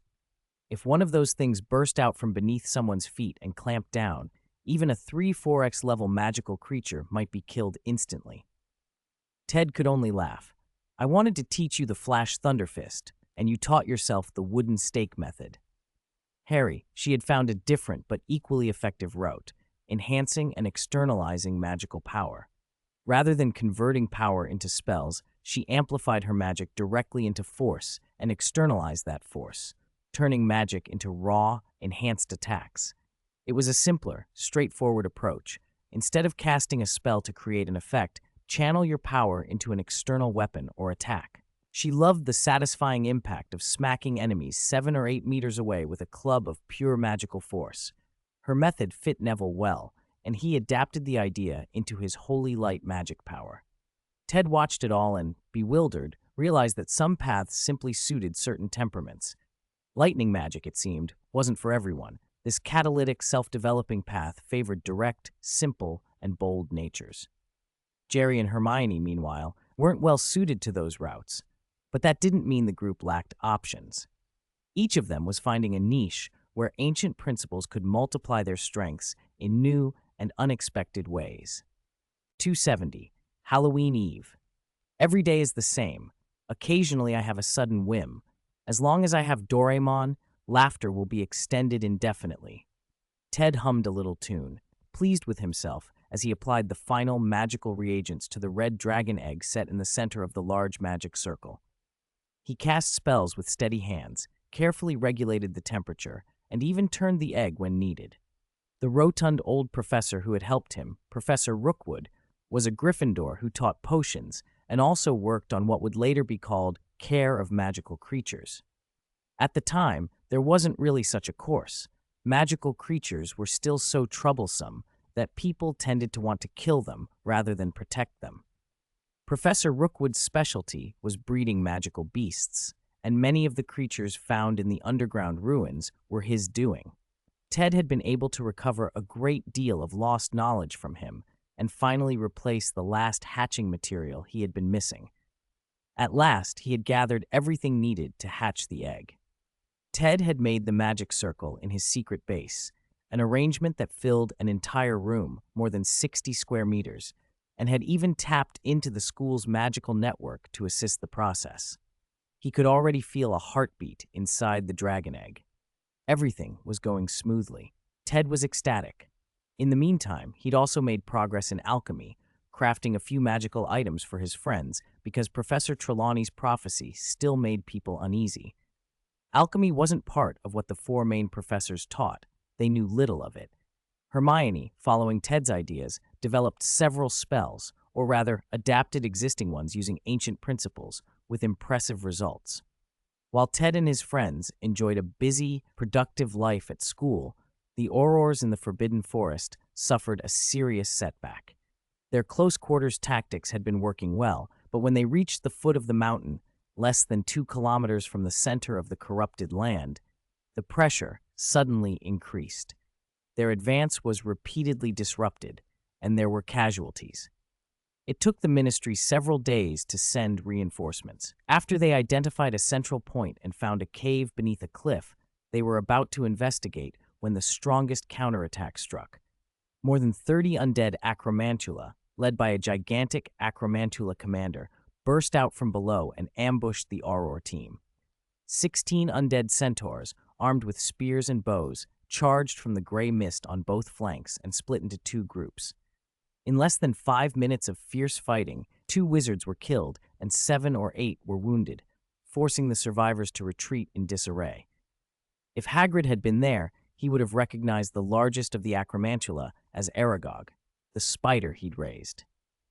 Previously blind from cataracts in all 8 eyes, it no longer needed eyes to perceive the world. It had grown larger, its carapace thicker and patterned in black, emitting a palpable deathly aura. If Ted had been present, he would have called it Crypt Lord Aragog. The undead centaurs wore bone armor and wielded black spears and bows. They were members of the centaur tribe from the Forbidden Forest. Their tribal stronghold had been abandoned, and the Aurors had not expected to find some of them turned into the undead. These centaur undead knights had gray-white skin and hair and eyes that burned with blue flame. They radiated a malevolent area of effect magic, an evil aura that devastated the unprepared Auror team. If it hadn't been for the fact that most of the attackers were elite Aurors who could apparate, the casualties would have been far worse. There might even have been spellcasting units among the undead. Early that morning, Hogwarts buzzed with the usual excitement. Halloween Eve had arrived. Ted and his group sat in the Great Hall waiting for lunch. Ron, goofy grin fixed on his face, was admiring a tiny, magic-powered mech in his hands, to the point that even Lavender, pouting beside him, seemed less compelling. "Ha!" Ron sighed contentedly, carefully wiping the miniature mech on his sleeve. "Praise the god of machines. My spirit and the machine's will are one." Just as the food began to be served, and everyone waited for the headmaster's signal to begin, Professor McGonagall strode into the hall and murmured a few words into Dumbledore's ear. Ted's hearing, sharpened by his mind power, caught fragments. Fudge, disastrous defeat, died. Ted thought, briefly and irreverently, did Fudge die? Wouldn't that be good news? But Dumbledore's expression grew grave. After a few hurried exchanges, he rose and left. Professor McGonagall collected herself, addressed the students and said, "All right, begin your meal," then left as well. Ted's mind stirred. He said to his friends, "Wait here, I'll find out what's going on," and hurried after McGonagall. A few sharp-eyed students noticed and wondered if something had happened. Ted caught up with McGonagall just outside the hall and asked, "Professor, has something happened?" She hesitated, then lowered her voice. The Ministry were searching for the source of the undead corruption in the Forbidden Forest and were ambushed. 2 people have died. Fudge came to speak with Dumbledore about how to respond. Because Ted had been a first-hand witness to the undead dog incident, and because of his experiences over the past 2 years, McGonagall treated him as someone to be told the truth. She was clearly angry. When the Ministry first began operations in the Forbidden Forest, Dumbledore had offered the school's help. After all, it was effectively school property, and the danger was on their doorstep. The offer was sensible. But Fudge had dismissed it, saying the Ministry was more qualified and could handle things. Except for calling Hagrid in at the very start to orient the Ministry teams to the terrain, they'd refused the professor's involvement. The school should just carry on with its teaching. And yet when things went wrong, they came looking for help. People have died in your school's Forbidden Forest. You can't ignore that. McGonagall's irritation was plain. Now all the professors must go to the Forbidden Forest to assist. You need to keep the students calm. Do you understand? I understand, Professor. Don't worry, Ted said solemnly. He returned to the Great Hall and sat down, exchanging whispers with his companions. Then a younger student suddenly looked up and called, "Hey, why is it foggy in the middle of the day?" Heads turned toward the windows. Outside, a thick, white fog had rolled in, blanketing the grounds in an eerie pall. It was mid-October. What was this? Jerry clapped his hands and shouted, beaming like he'd won a prize. Aha! I called it! I called it! Ron grabbed him. Merlin's rotting cheese. What are you on about? Jerry didn't care. Do you remember? Over 2 weeks ago in divination, I made a prophecy that there would be heavy fog. Ron stared. Could Jerry really have a knack for divination? Incredible, he thought, then felt his hand suddenly throb where he'd been holding Jerry, that as if reminded to respect fate. Ted, though, felt a chill. He immediately thought of Professor Trelawney's prophecy. This dense fog did not feel like a good omen, especially now that the professors were away. He said quietly to his friends, "This fog is strange. Something's not right. With the professors out in the forest, we need to prepare for the worst." Harry dropped her spoon and leaned against Hermione.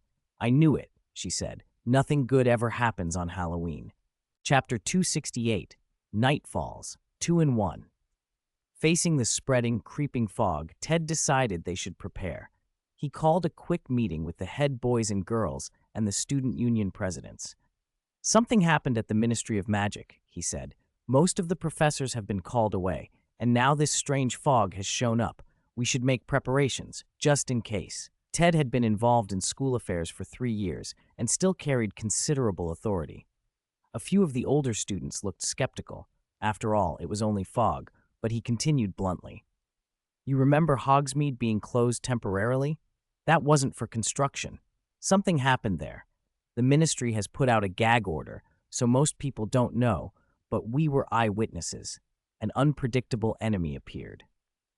He scanned the room until their attention sharpened. The ministry has been searching the Forbidden Forest for this enemy, but they've taken casualties. Most of the professors are away. Given that, this anomaly is worrying. Better safe than sorry. If it turns out to be a false alarm, we'll call it a game. But if something happens, we want to be ready. Once he said it that plainly, no one argued. The head boys and girls and the student union presidents stepped forward and announced to the school they would hold an exercise during the festival. It was deliberately framed as an internal drill. They didn't want to alarm younger students and cause chaos. If nothing happened, it would be a special Halloween Eve exercise. If something did happen, they'd call it foresight. After dinner, everyone remained in the Great Hall. The 7th years were away on internships and placements, but the 6 remaining grades filled the room, about 250 to 260 students. First years were arranged together inside the hall under second-year supervision, told their job was to remain calm and follow instructions. 5th and 6th years formed patrol teams of 3 or 4 by dormitory to watch the grounds, keep an eye on the fog, and stand guard. Ted and those skilled in combat formed several rapid response teams. He had sent word to Professor Trelawney and Hagrid with his usual paper crane messages. Both arrived shortly after. Trelawney, who had little combat ability and a reputation for ominous pronouncements, came in visibly nervous and opened her mouth to prophesy. Ted put a hand over her arm, pulled her aside, and spoke gently but firmly. No jinxing. Don't say anything that will upset the children. Stay here and be a comforting presence for the younger students. They don't know what you're like yet, but knowing you're a professor will calm them. Hagrid arrived with Fang, a giant crossbow slung on his back and his battered umbrella in hand. Ted had told him if a fight broke out, it might not be a normal one, and to come fully armed. If Hagrid were left outside, he'd be fighting alone. They were still setting up perimeter guards and raising vigilance when the fighting had already begun deep in the Forbidden Forest. At the foot of a mountain, at the site of the cave they had found earlier, Dumbledore had been engaged in a fierce battle for 7 or 8 minutes, along with Professor McGonagall, Snape, and an Auror team led by Moody. Dementors, 30 to 40 of them, circled like tattered black flags in the sky. Fudge had insisted on adding them to the party. Dozens of charred bodies lay scattered around, grim proof of the battle's ferocity.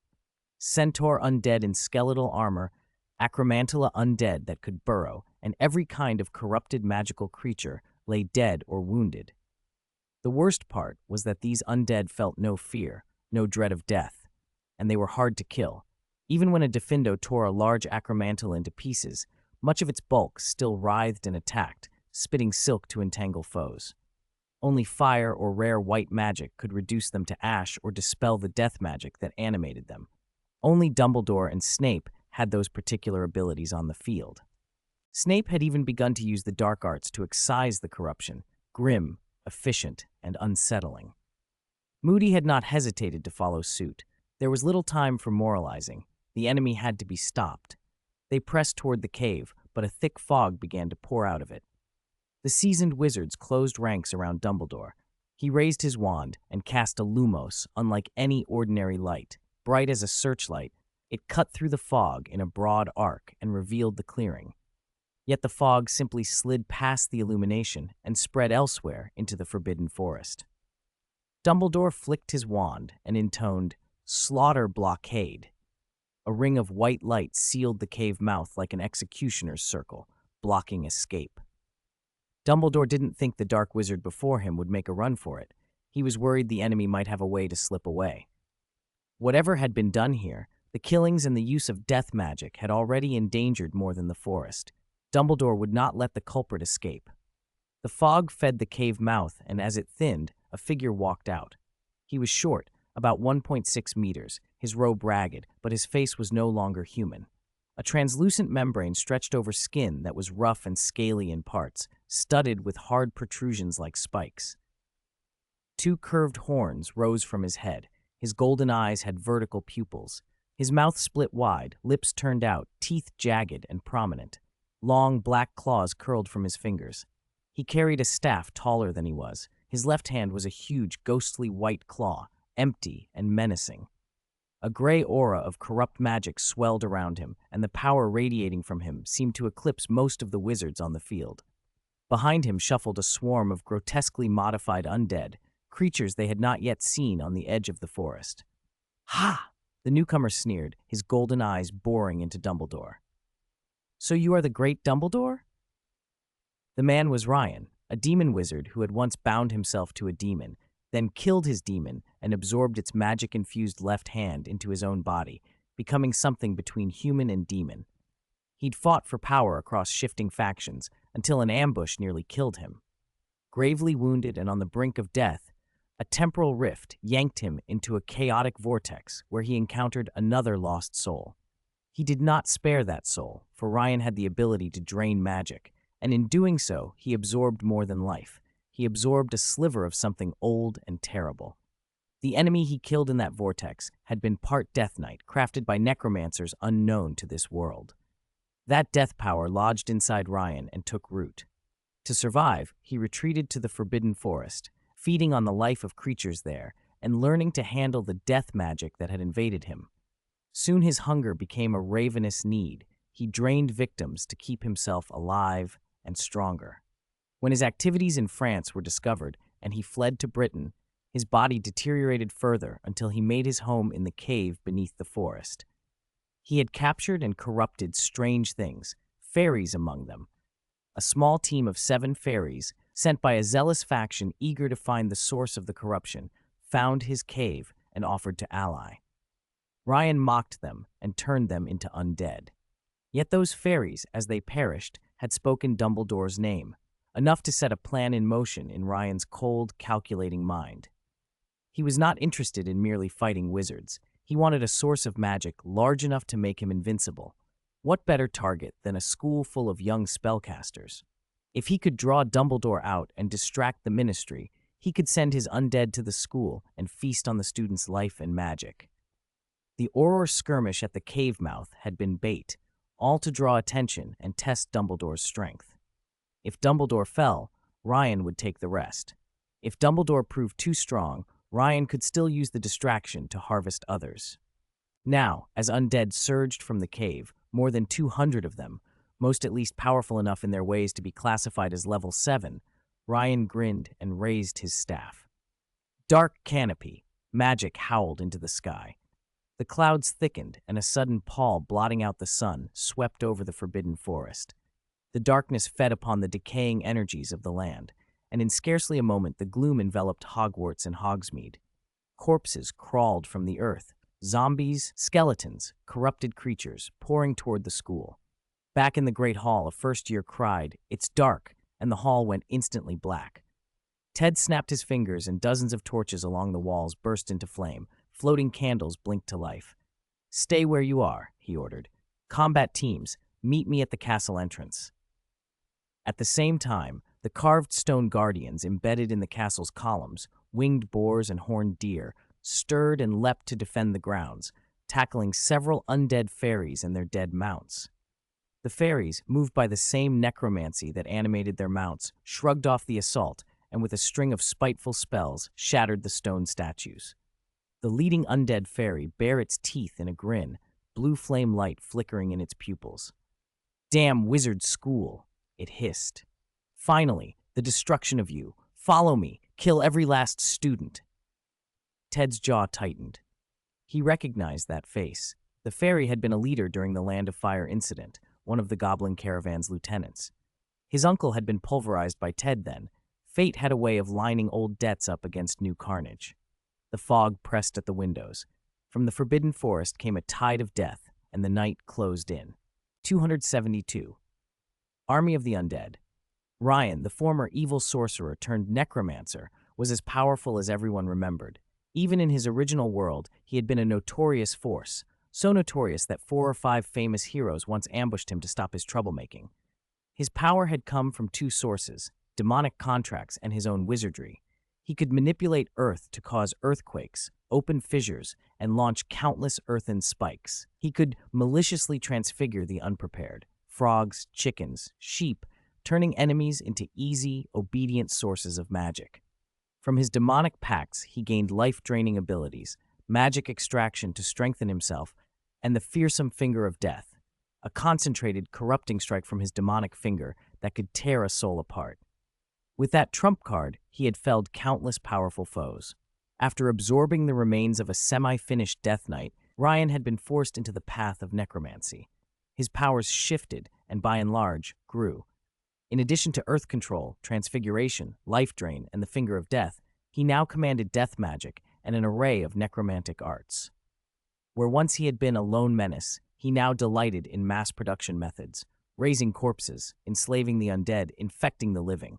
He no longer had to act alone. Under his command were 7 or 8 elite undead lieutenants worth noting.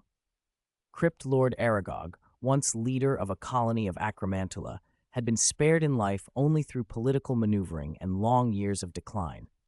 Ryan found the colony in the Forbidden Forest, slew them with death magic, and made them his. Most of Aragog's descendants were also killed and turned into undead spiders. Now they were deadlier than ever. Sharper senses for detecting life, the ability to move through the ground for silent ambushes, and a potent death venom. A bite meant a lingering, agonizing death and then resurrection that same night. Aragog himself had transformed into a living death tank, his carapace thickened, his body swollen, capable of moving silently underground and striking without warning. Death Shadow Marjorie had been a ferocious young centaur who refused to leave the Forbidden Forest when their prophet counseled retreat. Centaurs typically had two tribal leaders, a war chieftain and an elder steeped in astrology, herbs, and healing. The tribe's old prophet had seen danger in the stars and wanted them to withdraw, but Marjorie and other hot-headed centaurs called retreat a humiliation. Those centaurs who defied the prophet followed Marjorie into Ryan's thrall and became his skeletal cavalry. Marjorie, now little more than skin and bone held together by gray death magic, moved like the wind. An expert with spear and bow in life, he was deadlier in undeath. His arrows bore death curses and a +1 magic penetration effect, enough to threaten a wizard's shield charms. Rune Serpent King Hytor had been the ruler of a nest of rune serpents in the mountains. After Ryan killed and raised him, Hytor devoured his kin and grew enormously, thick as a bucket and over 10 meters long. Rune serpents, born with 3 heads and natural runic patterns, were already potent magical beasts. After devouring hundreds of his kind, Hytor's runes had warped to declare death, extreme poison, and a rune of consumption, an exponentially dangerous combination. Four-armed troll Plut had been one of 2 trolls wounded deep in the forest. Ryan's necromancy fused them into one grotesque behemoth. 2 heads, 4 arms. Other fearsome undead included a ghoul-faced warthog, a corrupted 3-headed basilisk, a banshee conglomerate, and a corpse-spotted giant toad. Beyond the named elites, the ground was stirring with over 1,000 usable skeletal remains of magical creatures long dead in the Forbidden Forest, skeletons Ryan could animate. On the wizarding side, the Aurors counted 6 elites above level 11, including Moody at level 14. Over 30 Aurors and elite combat wizards averaged levels 8 to 10. 4 professors stood ready: Snape, McGonagall, Flitwick, and Sprout. Snape was level 16, a master. Flitwick and McGonagall were level 14, Sprout level 13. And towering over them all was Dumbledore, maxed at level 20 for decades, with expertise across alchemy, transfiguration, and spellcraft. Ryan himself was level 18. If either side were caught unprepared, Ryan could easily overwhelm Snape. If both sides were fully prepared, he could still face 2 or 3 Snapes at once. Now a necromancer with 200 or so undead at his back, Ryan's advantage was clear. Unless Snape spent years developing potions specifically for undead, escape would be the only option. The battle began at a flick of Ryan's staff. He grinned ugly and barked, "Charge!" More than 200 undead surged forward, reeking of rot, hollow-eyed, an overwhelming sight to wizards who had never witnessed such a spectacle. Several Aurors' hands went to their wands, palms sweating, but they were veterans. They did not freeze. They cast without hesitation, unleashing their most practiced spells: Diffindo, Bombarda, Incendio, Terra Firma, Whirlwind. Spells streaked like festival fireworks. Fire and wind erupted stone platforms rising to bar the undead, explosions tearing at the attackers. In the dim sky under black clouds, only Dumbledore remained outwardly calm, wand in hand, letting his presence and power steady the field. On the other side, Ryan leaned on his staff, watching the wizards, eyes fixed on Dumbledore. All around them, skeletal forms clawed out of the earth, the remnants of magical creatures long dead. More than 1,000 such bones swayed and stumbled, ready to be used. Because Ryan had absorbed a crude, unfinished Death Knight, a creation of the Orc Sorcerer's Shadow Council, rather than the perfected minions of a lich, his grasp was limited to death-related domains. Had he become a true Death Knight, he would also command Frost and Blood, but even without those, his force was terrifying. If Ted had been there, he would have laughed at the sheer number of reasonably killable undead, level 11 to 13 mini-bosses ripe for the picking. For Ted, they would have been easy, low-risk, high-reward targets. How many cards would they have dropped? Sadly, Ted had other enemies to face. Thanks to readers User is Offline and Aomonman for the 100-point reward. 273. The villains are all starting to play tactics. Hogg had already known when the undead goblin Pirky destroyed the animated stone guardian at Hogwarts. He had sent a squad of senior students to set up patrols and sentries, but they were too young and inexperienced. Their combat experience amounted to nothing more than dueling club sparring. So while Ted mobilized the younger students, he also sent Ansu to ward key positions and high points around the school. Warding, in short. Ted used his mind power technique to enchant a batch of refined cat's eye stones and set them into a hazelwood staff carved with the true knowledge rune, creating artificial eyes that could monitor the surroundings. Cat's eye stones are keen, hazel is sensitive, and the true knowledge rune perceives magical change. The combination worked. It was basically a schoolyard version of a vision ward from a video game. About 16 of those eyes were planted at crucial spots and high vantage points, covering the campus. In the secret base, a three-dimensional magic sandbox updated in real time. It was even more useful than the Marauders map. After confirming that only 7 strange, gray-skinned, red-eyed goblins had infiltrated the grounds, Ted set off with Neville and Harry to intercept them.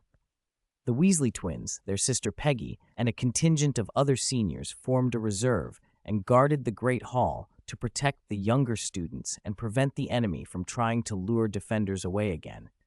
The professor and the principal had already been lured off once. They couldn't let that happen again. Ted had perhaps overestimated these particular goblins. If Ryan himself had led the assault, maybe it would have been worse. But these were not Ryan's best. If they had been, they wouldn't be skulking underground like rats. The goblin radicals had schemed for nearly a century with hardly a sound, and becoming undead had warped their temperaments. Now they wanted nothing more than to slaughter the students and raze the 1,000-year-old school. Murder and destruction had consumed the better part of their minds. Pirky rode a raptor-like mount, also undead. Its eyes glowed blood red, its front claws had grown grotesquely large and nimble, and its teeth had sprouted messily in the space of moments. If that thing bit you, even the best surgeon would have trouble stitching you up. A silver circlet, what the goblins called a goblin enslavement ring, sat on its head, set with a red gem. It was a control device the goblins had developed to dominate magical creatures. Ted had confiscated one from a dead goblin once. It was like a crude remote control. It could interfere with the target's will.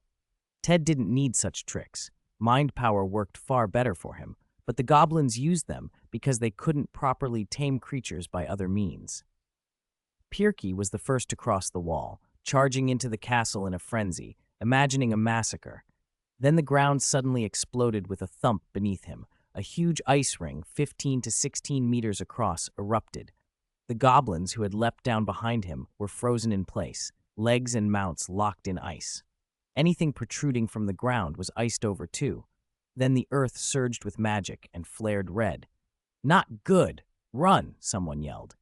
Pirky abandoned his immobilized mount, whipped himself into a roll, and leapt 5 meters clear.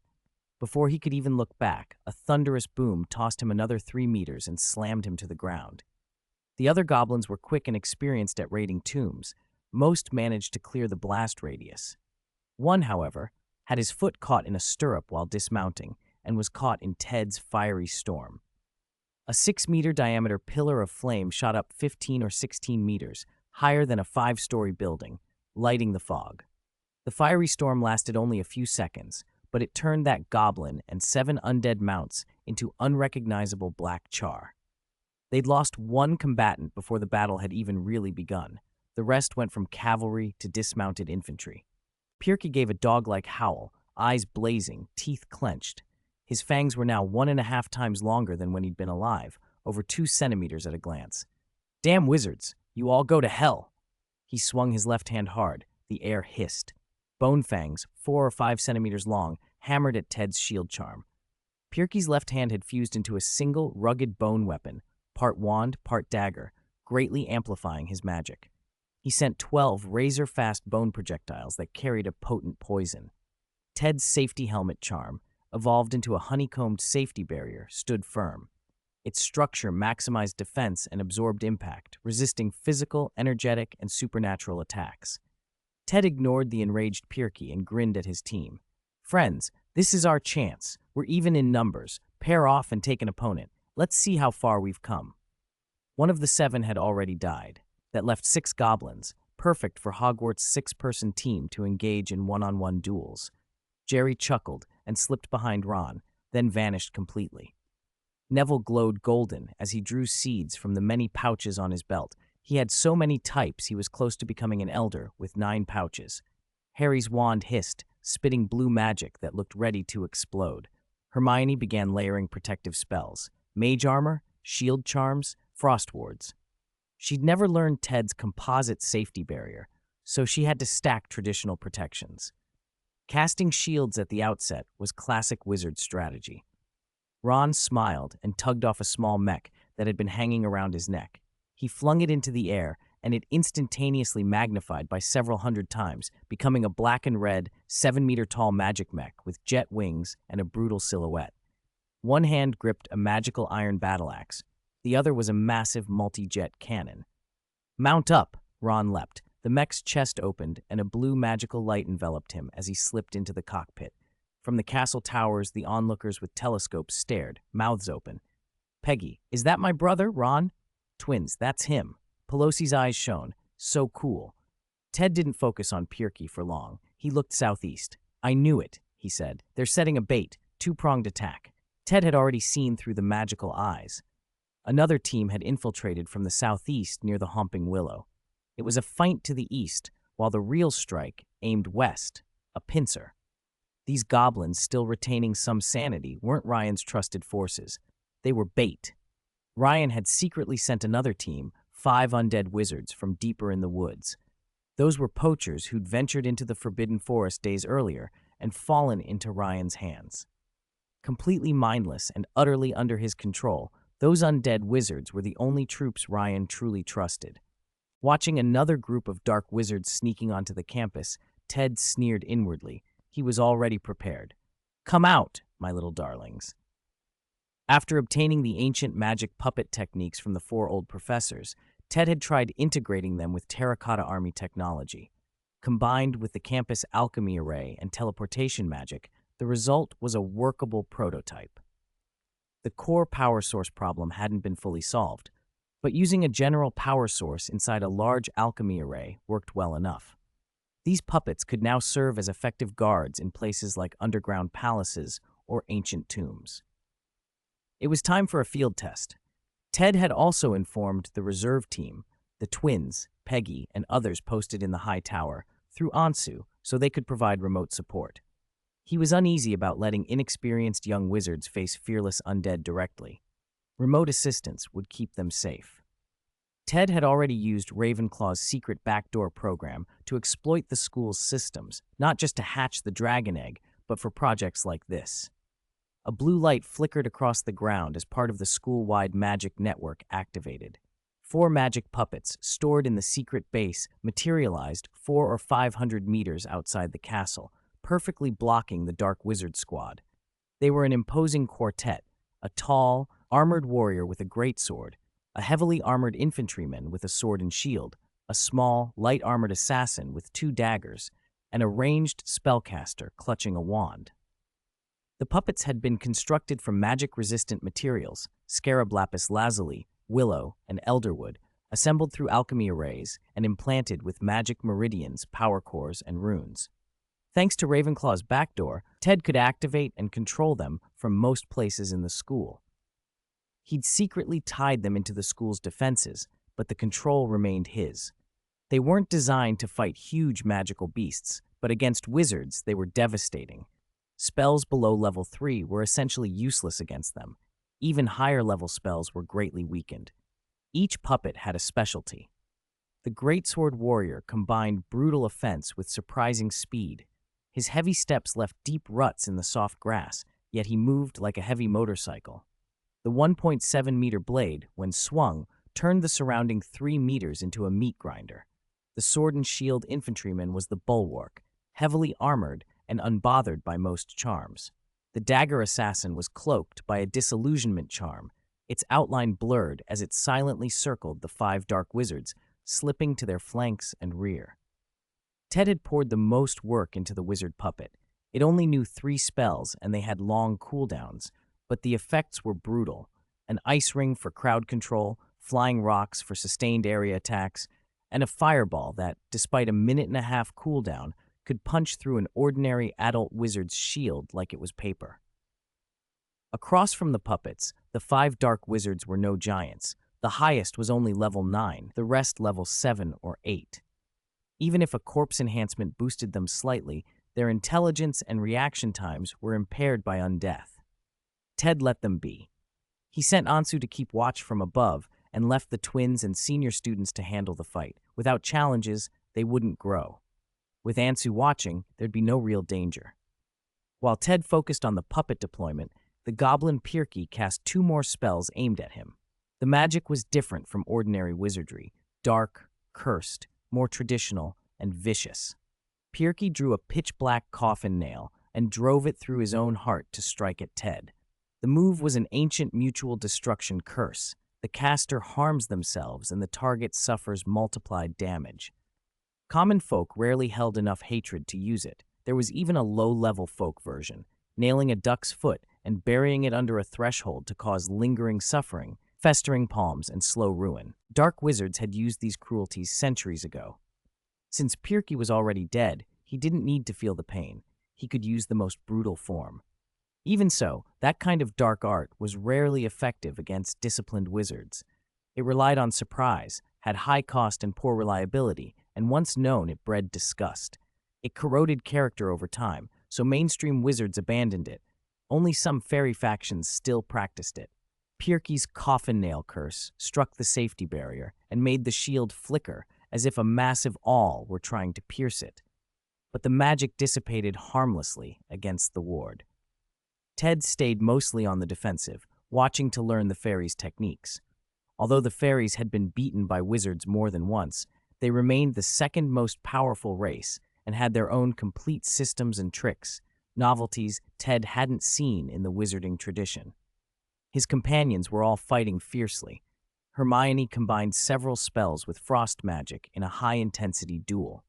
She sometimes edged ahead, but she hesitated against intelligent foes, and so the fight was a stalemate at times, understandable for a 13-year-old. She carried plenty of potions, though, and could sustain the fight for an hour. Her opponent's magical items and tricks could cause brief panic, but Hermione's combat intelligence kept her steady. The others were less cautious and simply fought. They would deal with moral consequences later if needed. Harry's wand was wrapped in dense azure magic that reshaped it into a bat-like form.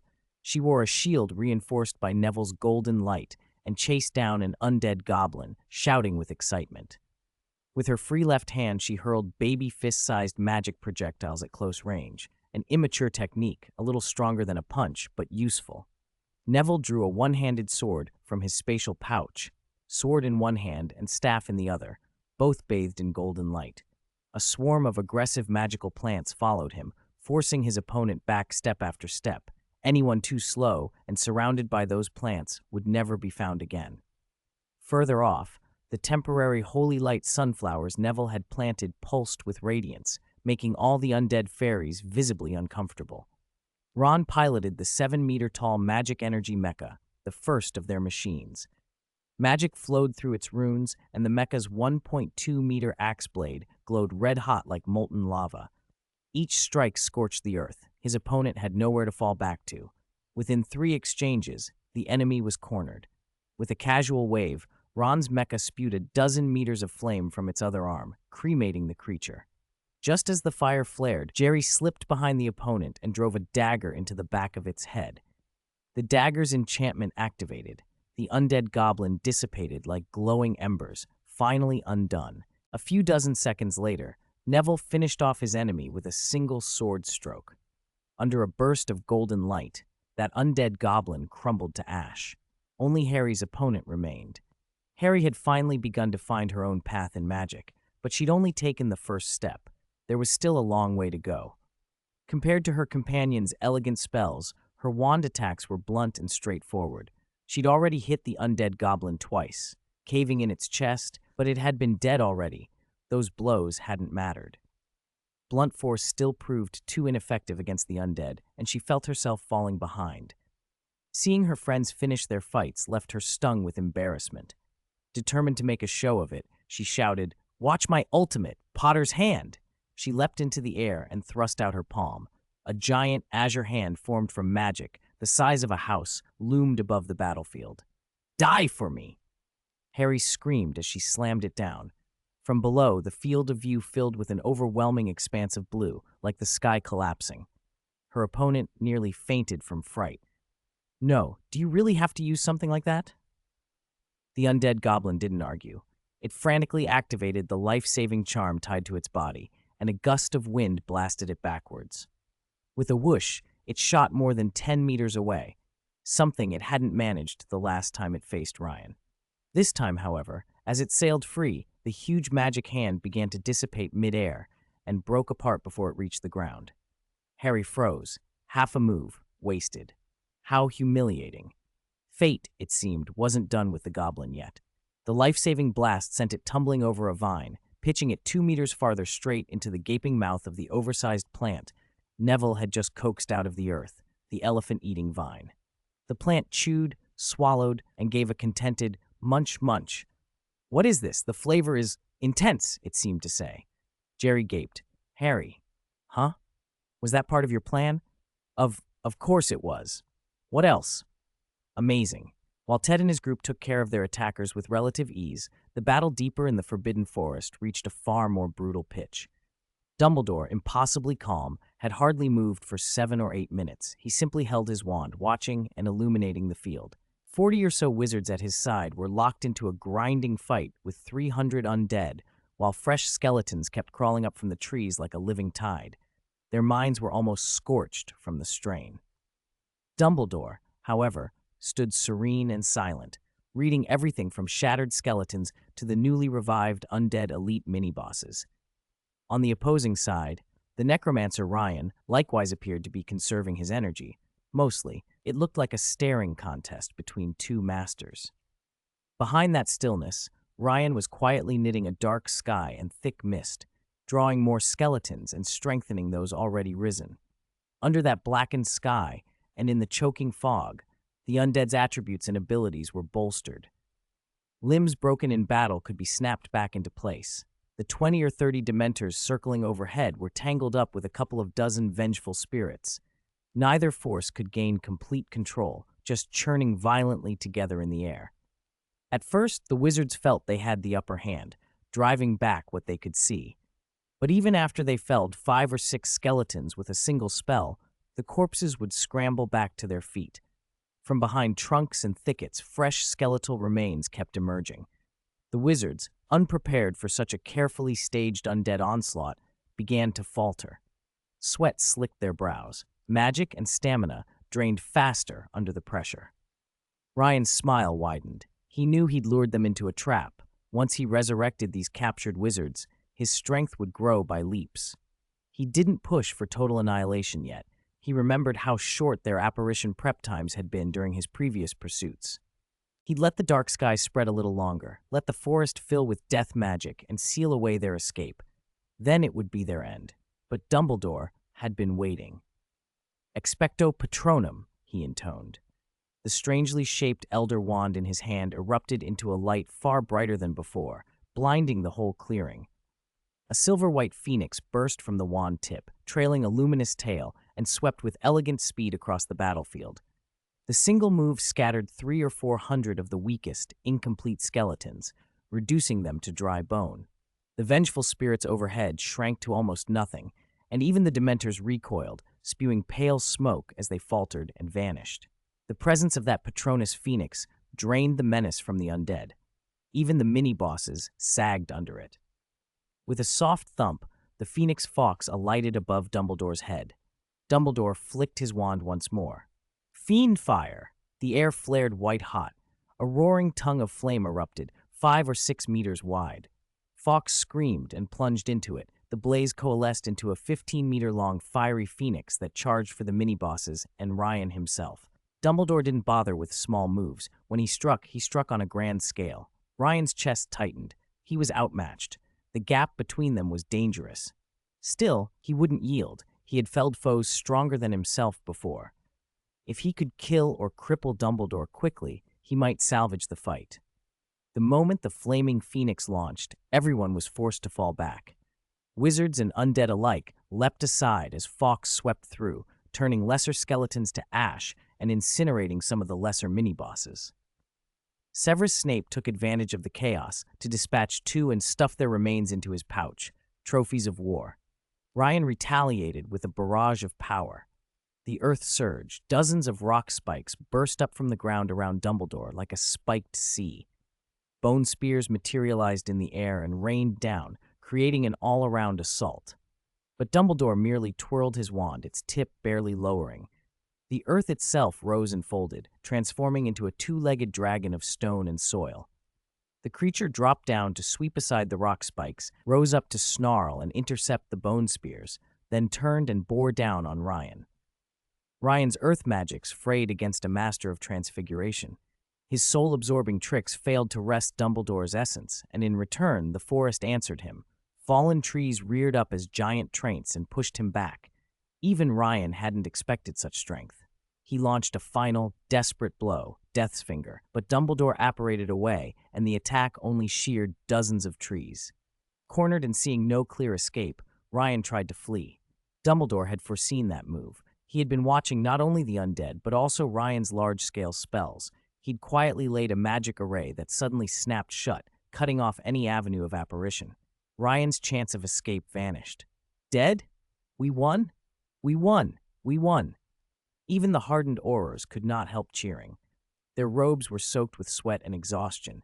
As the battle wound down, the dark sky broke and the thick fog dispersed. It was only late afternoon. The sun was just beginning to slip toward the horizon. Professor McGonagall received Ted's letter and went pale with dread. She apparated back to the school gates and raced inside. Thankfully, everything in the castle was intact. The attack had been contained. That evening, Dumbledore sat in the headmaster's office, restless. He and a large contingent of ministry wizards had combed the Forbidden Forest 7 or 8 times, ensuring no undead remnants remained, but unease clung to him. Such a cunning enemy, could Ryan simply have been destroyed, or had something slipped away? Dumbledore's caution was warranted. Far across the channel, a large, black-feathered bird flew toward Europe, carrying in its beak a faintly beating black heart.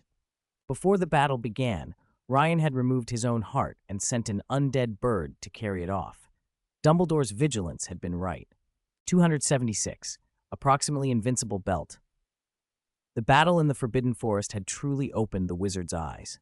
Dumbledore had acted in the Land of Fire before, but that had not been a sustained, high-intensity fight like this.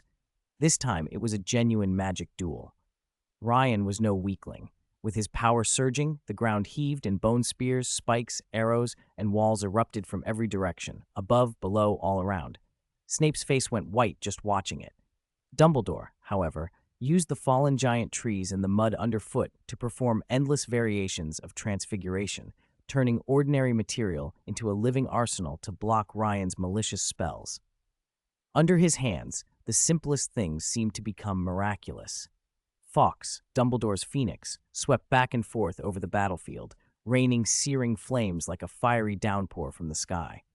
Ryan unleashed the withering blight he had just mastered. The already corrupt black earth beneath him teemed with malevolent curses that drained life from anything that stood on it. He tried to reassemble defeated undead into composite monstrosities. Yet against Dumbledore's calm, relentless suppression, his techniques failed to take hold.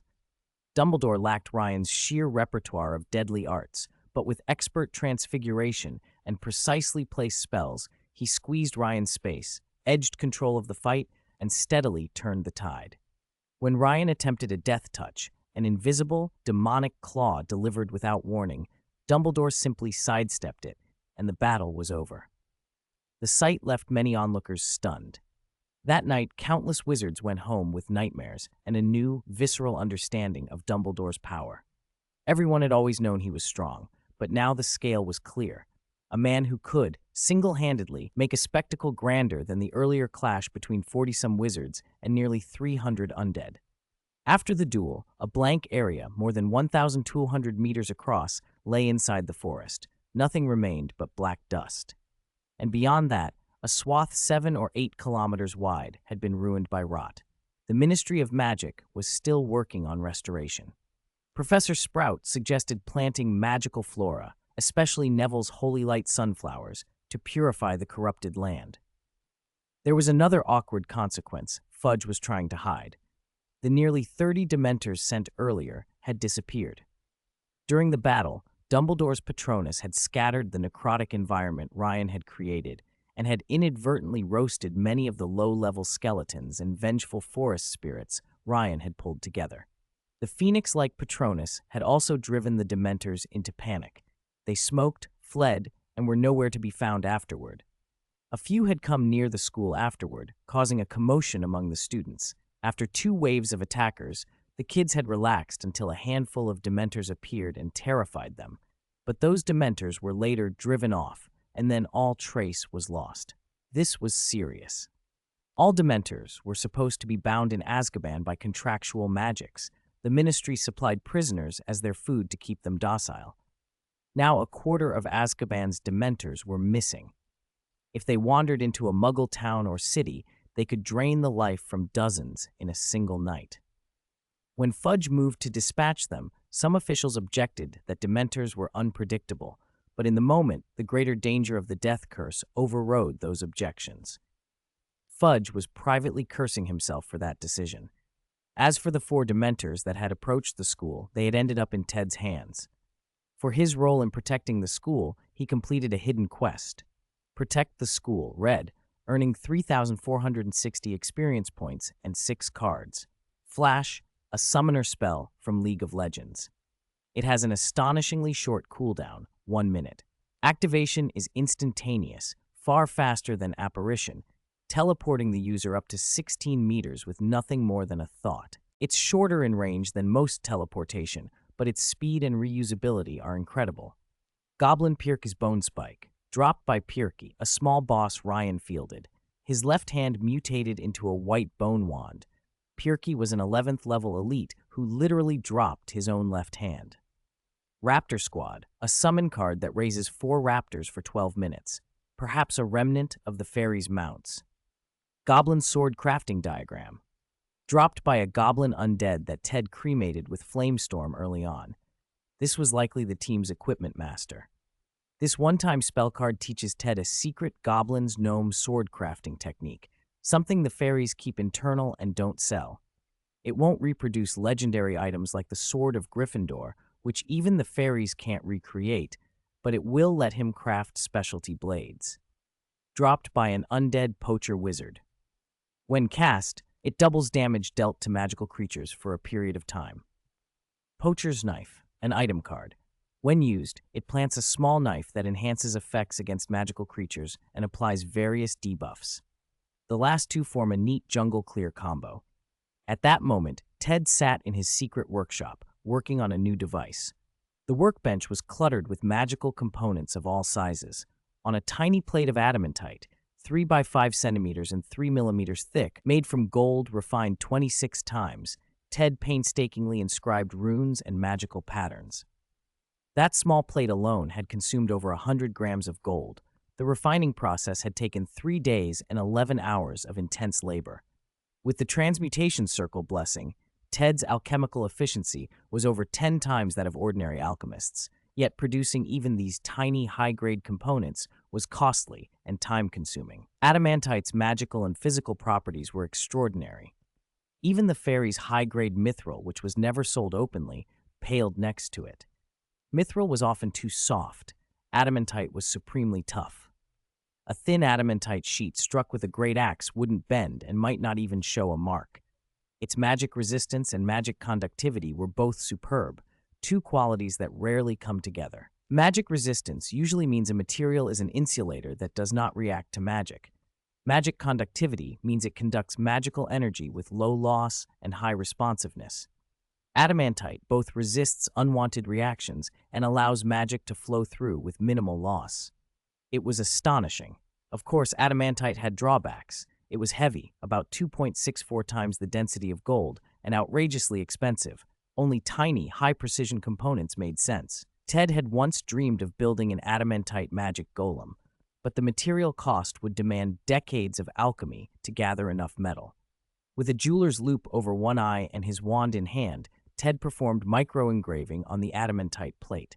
Carving adamantite required enormous magical expenditure per minute. He replenished his reserves with draughts of powerful potions. The pattern lines were so fine that it demanded exquisite control. Ted was crafting a core component for a device. At the start of November, his Otherworld Knowledge reward had yielded a gnome engineering blueprint from Azeroth, gnome engineering near invincible belt. The design could trigger an energy barrier that absorbed an immense amount of damage, physical, magical, energy, or curse. While the barrier lasted, the wearer could not be harmed. The belt's utility was immense. It might even block an Avada Kedavra. Ted planned carefully. He'd salvaged interesting things from Pirke's squad of undead fairies, several potions he'd never seen and internal-grade mithril, but even those materials were inferior to his adamantite. What he was engraving now was the belt's core. If he could get the components and fuse them correctly, he could create an item with battlefield-changing defense.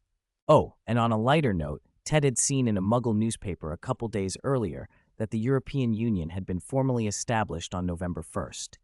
It felt like witnessing history. Thanks to friend Xiaoyao de Luoshanren Chu Ri Tian for the 500-point reward.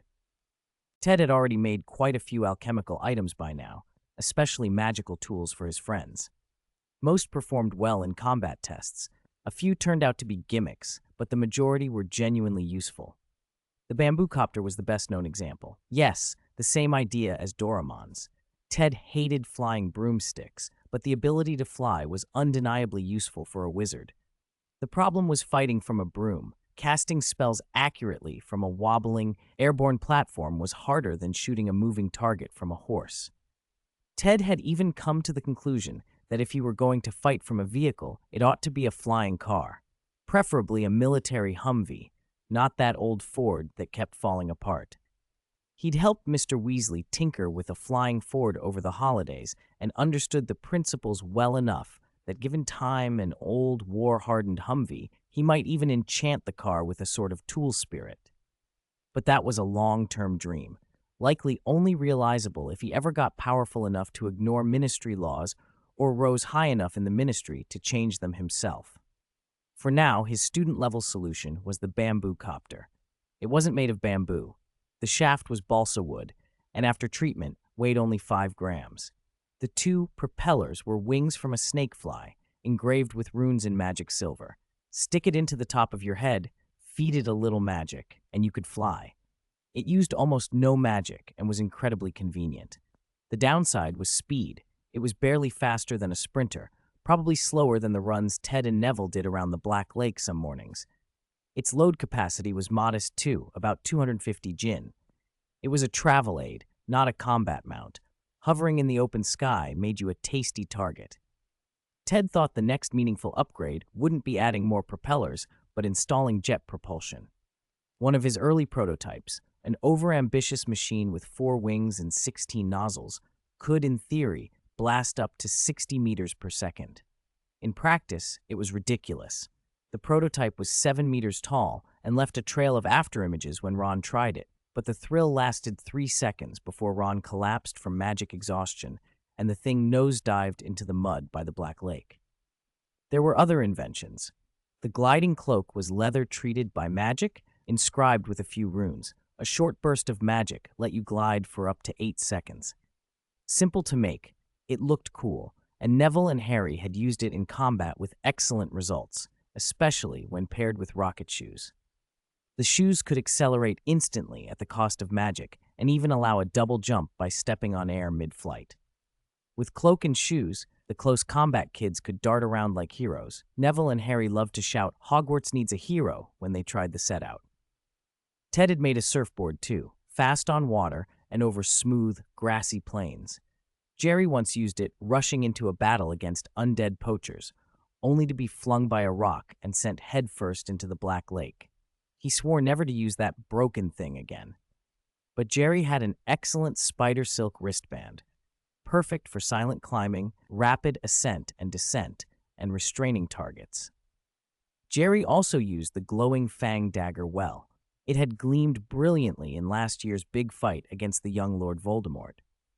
Hermione's approach was different. She fought mostly with spell work.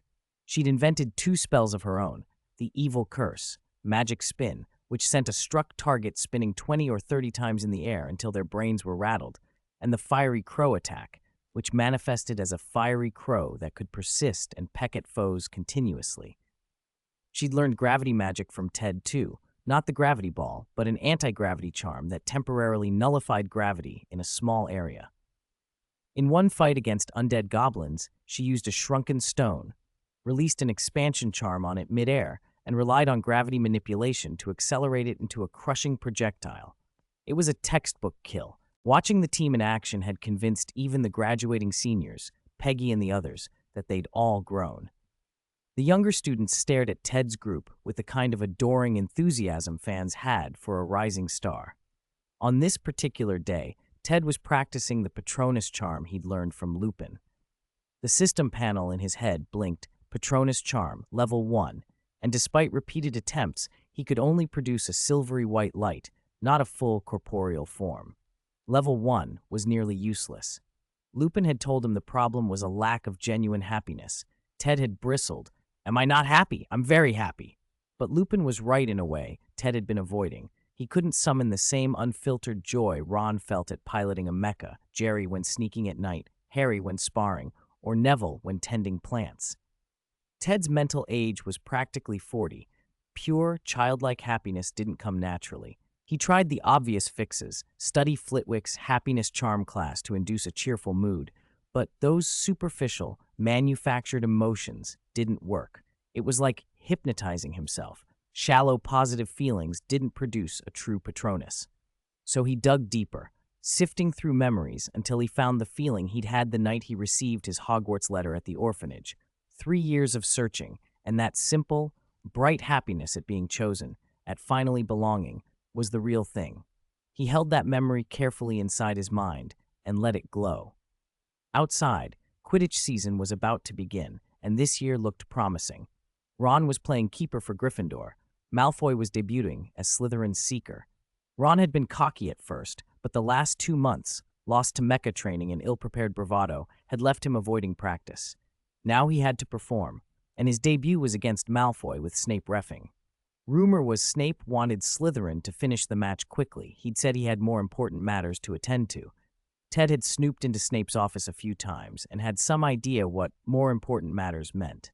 In a glass jar over 3 meters tall sat a 2-headed, 4-armed troll specimen. Magnificent, grotesque. And there was a preserved 3-headed runespore king on display as well. Ted tried not to imagine Snape following in Quirrell's footsteps, but curiosity mixed with unease whenever he passed the door. Ron didn't know exactly what state Snape was in, only that he was a little nervous. Word had already spread through Slytherin that Snape would make Ron's life miserable and that Ron should be ready to hand over 100 points. Ron, already insecure about his skills, couldn't hide his nerves. The match was tomorrow morning. He couldn't eat dinner that night and felt sick whenever he tried. As Jerry put it, Ron can't even eat. You can imagine how serious this is. His friends knew it wasn't a good situation, especially since the Slytherins had a reputation for dirty play. With Snape refereeing, wouldn't it turn into Kung Fu Quidditch? Or bloodthirsty Quidditch? "I think you shouldn't play. Let a substitute go in," Hermione suggested. "Say you're ill," Neville offered. "Pretend to break your leg," Jerry said, eyes shining with inspiration. "Actually break your leg," Harry added, grinning wickedly. "I can help you cut off both legs and try to reattach them after the match," Ted offered. Everyone went silent. "Try to reattach them?" "Oh, you know, nothing in this world is certain. Things are unpredictable," Ted shrugged. Despite the teasing, Ron found some courage. He genuinely loved Quidditch. His house dorm walls were covered in Quidditch posters. He squared his shoulders and said, "I've faced you-know-who twice. I'm not scared of his lackey's puppies." It was rousing stuff if his face hadn't been so pale. Jerry admired Ron's spirit. He might lose the battle, but he never lost his nerve. Ted suggested crafting an iron wrench like in Road Rash, something Ron could swing or throw while on his broom. "Even if the Slytherins have iron heads, we'll flatten them," he vowed. The match itself didn't go well. Predictably, Gryffindor lost. Their team had no exceptional players, and the Slytherins resorted to blatant fouls. Snape pretended not to see. Gryffindor used 3 substitutes. Professor McGonagall's face grew darker and darker. Ron, to his credit, stayed on bravely. Otherwise, they wouldn't have had enough substitutes. As keeper, he wasn't targeted often, but misfortune loved Ron. Gryffindor's brooms were ancient. They predated Bill Weasley's time at the school. They were antiques by Ron's standards. On top of everything, Ron's broom was struck on the head by a bludger late in the game. It didn't fall outright, but it went haywire. Like a malfunctioning machine, Ron was bounced and flung across the sky, riding what might as well have been a mad bull. Sparks practically flew from between his legs. In the chaos, the broom spun in front of the circular goal and carried Ron around, and by sheer luck, he managed to block 2 goals with his body. His rookie Quidditch debut almost made him retire on the spot. Since the Forbidden Forest incident, Dumbledore seemed to have been shaken into action and started worrying about practical teaching progress. He called Lupin, Flitwick, and even Snape in for talks on reform. He wanted the professors to teach things that would genuinely improve students' combat ability, not just stuff to pass the owls and newts. "Okay, Professor," Lupin said. "I've been waiting for this," Flitwick chimed in. "Everything I teach is the most practical," Snape sniffed. "If only some students would use their brains, they might actually get stronger." After that, the curriculum changed. Flitwick began teaching combat spells. Even outstanding students such as Ted and Hermione received special tutoring. Ted picked up dueling spells, Flitwick's exclusive techniques and tips. Professor McGonagall added more advanced transfiguration to the Transfiguration Club's lessons, even covering human transfiguration and animagus-level work. That infamous scene in the original story where Barty Crouch Jr., posing as Moody, turned Malfoy into a ferret. That's human transfiguration, a trick as profound as animagus transformation. Barty had been a genius, reaching professor-level skill at a young age. After the last battle, the friends were already far ahead of their classmates. Every fight had accelerated their growth, and now many professors openly gave them extra instruction. Neville, under Professor Sprout's guidance, tackled a huge project, transforming and planting magical flora on a large stretch of black, decaying land in the Forbidden Forest. He was attempting to grow holy light sunflowers on ground saturated with death magic, a nearly impossible task. Every evening after dinner, he would fly out on his bamboo copter and barely return before curfew. They overcame many difficulties and managed to plant a small patch of sunflowers.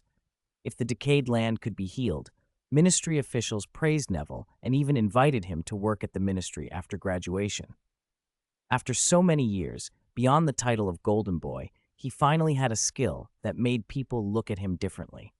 Hermione threw herself into spell research, improving several spells and tailoring them to her strengths, a natural path for any wizard proficient in magic. She also helped Ted with his experiments. Ted had recently acquired a trove of precise magic conductor data from Clara and the gnomes. These small, high-precision magic conductors weren't as powerful as large ones, but they required finer craftsmanship and opened interesting possibilities. Ted, Hermione, Clara, and the Weasley twins were working on a very promising project, and progress was excellent.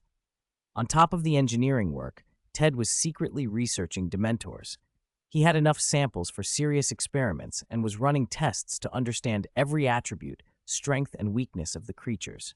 He was also working on breeding a magical creature that had no solid form, part virtual, part real, a ghastly-like entity, using Dementor material as the basis. At the end of November, Ansu flew back with a glittering golden little bird. Hagrid examined it and confirmed it was a rare golden snidget, a tiny, unbelievably fast bird, a golden flash in the air. In the early days of Quidditch, catching a golden snidget was how matches ended. As the game became more popular, the snidget had nearly been hunted to extinction until alchemists fashioned an early version of the golden snitch to save them. Even so, snidgets remained extremely rare. Ansu couldn't eat the bird. Instead, Hagrid traded 10 fiery turkeys plus a collection of exotic feathers for it. Ansu had a taste for vanity. He decked his nest with feathers from soundless birds, man-eating avians, akamis, and more, making it quite the show. Oddly, after an intense battle in the Forbidden Forest that should have caused irreparable damage, the ecosystem recovered remarkably quickly. Magical creatures that were once rare began appearing often. Hagrid was ecstatic. Maybe it was a good thing after all. Ding! Talent Otherworld knowledge triggered, discovered. Autonomous Curse Corpse Production Attempt Scroll, green. The scroll recorded methods and experimental data for creating autonomous cursed corpses. It required 300 experience to exchange. Ted, who had been pondering how to improve his magical puppets, snapped it up. The knowledge would certainly help refine his constructs, and it might be useful for the small invention he and his friends had been developing. What they were building wasn't ordinary wizard's chess. It was a far more advanced magical board game. Rather than merely enchanted pieces that moved and talked, it would be a large, autonomously controlled magical chessboard, like a map editor, where players could control different pieces for adventures or battles. It could host RPGs, turn-based strategy campaigns, even MOBA-style matches. Ted envisioned each magical piece having its own distinct character and upgrade path because players could modify and cultivate them. In the end, every piece would be unique. Ted had noticed there was no Dungeons & Dragons-style board game in this world, nor anything like Warhammer 40K, and he thought that was boring. The project would cultivate young wizards' creativity and learning, and it would let him harvest the mental energy released when kids got excited during play. That harvested energy might be chaotic for direct use, but perhaps it could activate virtual souls for puppets or animated chess pieces. To Ted, it was a massive experimental playground. You wouldn't believe how excited the Weasley twins were. George kept walking into walls in his enthusiasm, and Fred did over 100 frog jumps on the spot. Within a week, they'd even managed to create magical doppelgangers to help them test. Interest is the best teacher. Ted had already mapped out the project's entire research and development plan, breaking it down into stages, milestones, and the technical obstacles they would face. To be honest, it was a complicated job. The plan ranged from spells to potions, from magical runes to alchemy, and even borrowed ideas from Gryffindor, techniques that could pull people into paintings for combat, and from the adventure book. The twins had enormous ambitions. Controlling playing pieces for magical battles was already beyond their original vision. But when Ted started talking about magic helmets, immersive experiences, and virtual reality, and combined that with what they'd learned from the adventure book, the twins grew even more daring. They wanted every little wizard to feel the sting of being taught by Gryffindor. No, not abused, taught. Ted assigned most of the work to Hermione, Clara, and the twins, while he took on several core technical problems himself. He just hoped the twins wouldn't end up turning into Hidetaka Miyazaki and make a Souls-like saga out of everything. Not long after, Professor McGonagall took one look at Ted and decided he needed intensive transfiguration training. Ted knew his strengths, and transfiguration wasn't one of them, but Professor McGonagall had pulled him into the school herself and wasn't willing to give up.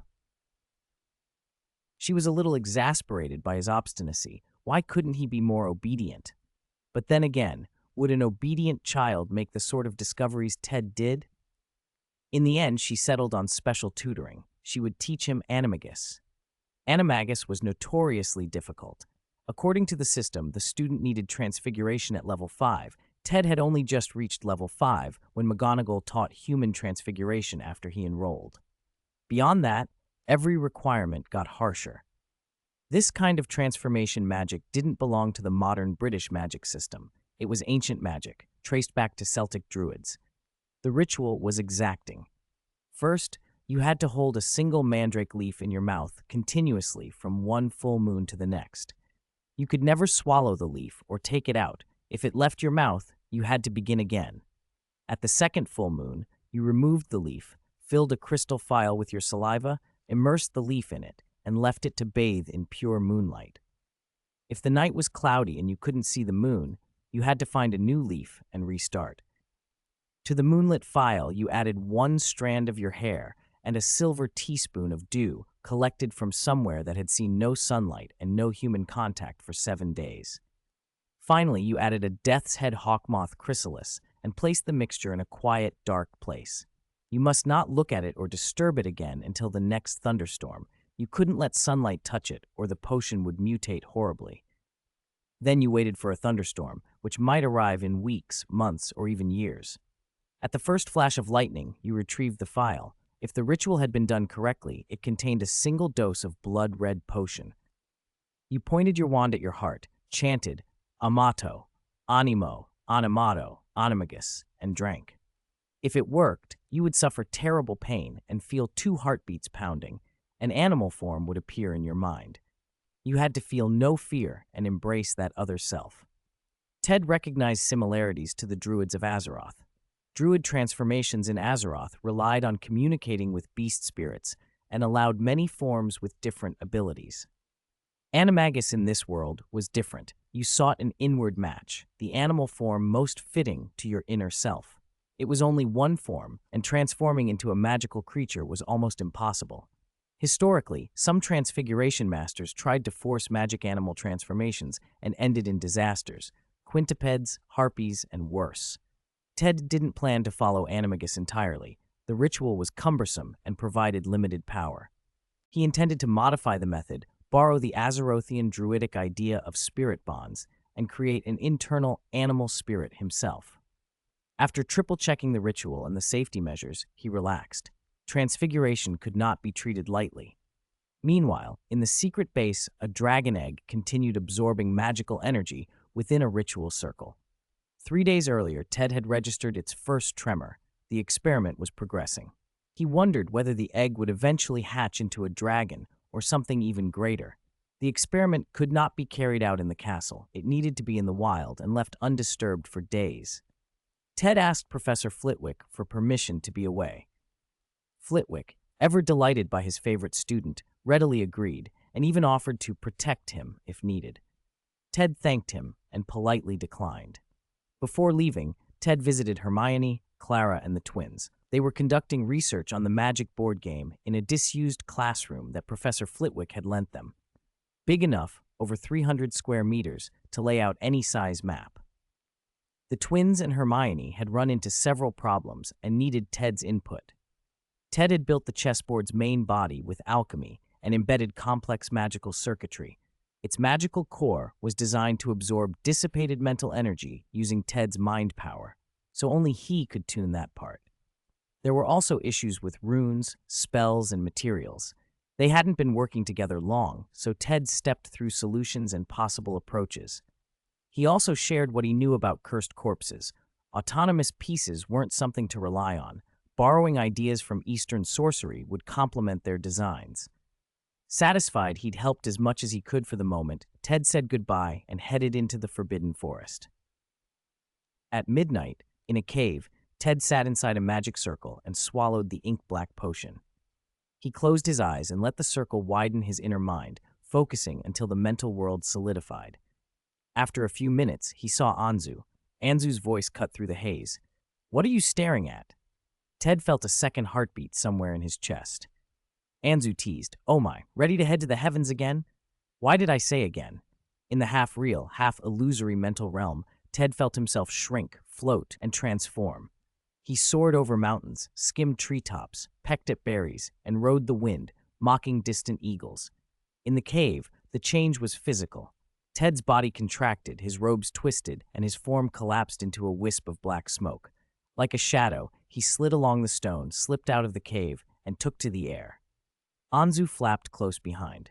During a first-time transformation, most people have trouble recognizing their new self. Someone must watch over them to prevent wandering off or encountering danger. Anzu followed, keeping a careful eye as Ted dove and climbed, reveling in the joy of flight. Anzu could not help think his master was immature. What was so fun about this? And yet he was relieved. About half an hour later, an ink-black raven, more shadow than bird, glided over the school wall, through an open tower window, and inside a swirl of black smoke became Ted once more. By then, it had been a day and a half since he'd left. The transformation had been relatively smooth. He had succeeded in creating a shadow raven, a form that borrowed several of Anzu's abilities. The reason it had gone so easily was simple. Ted had chosen a raven as his form and used Anzu as the spiritual anchor. Years of raising Anzu had done the work the ritual otherwise required. It had passed in one clean attempt. When Ted returned to his companions, they were midway through their first internal test of the game.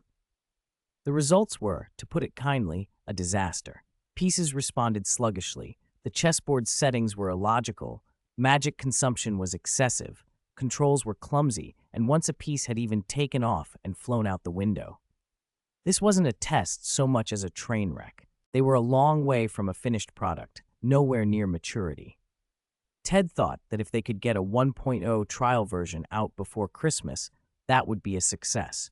The rest could be refined in the field, like the big companies did. Thanks to reader Dianzhong Dianjimo Zheng Ren for the 100-point reward. 280. The magic game is over. Ted completed his first full transformation. As expected, his transfiguration leveled up by 1 and reached level 6. That's more than enough to teach first, second, and third-year students. Professor McGonagall's transfiguration is level 8. Generally, level 6 is sufficient to be taken on as a teaching assistant.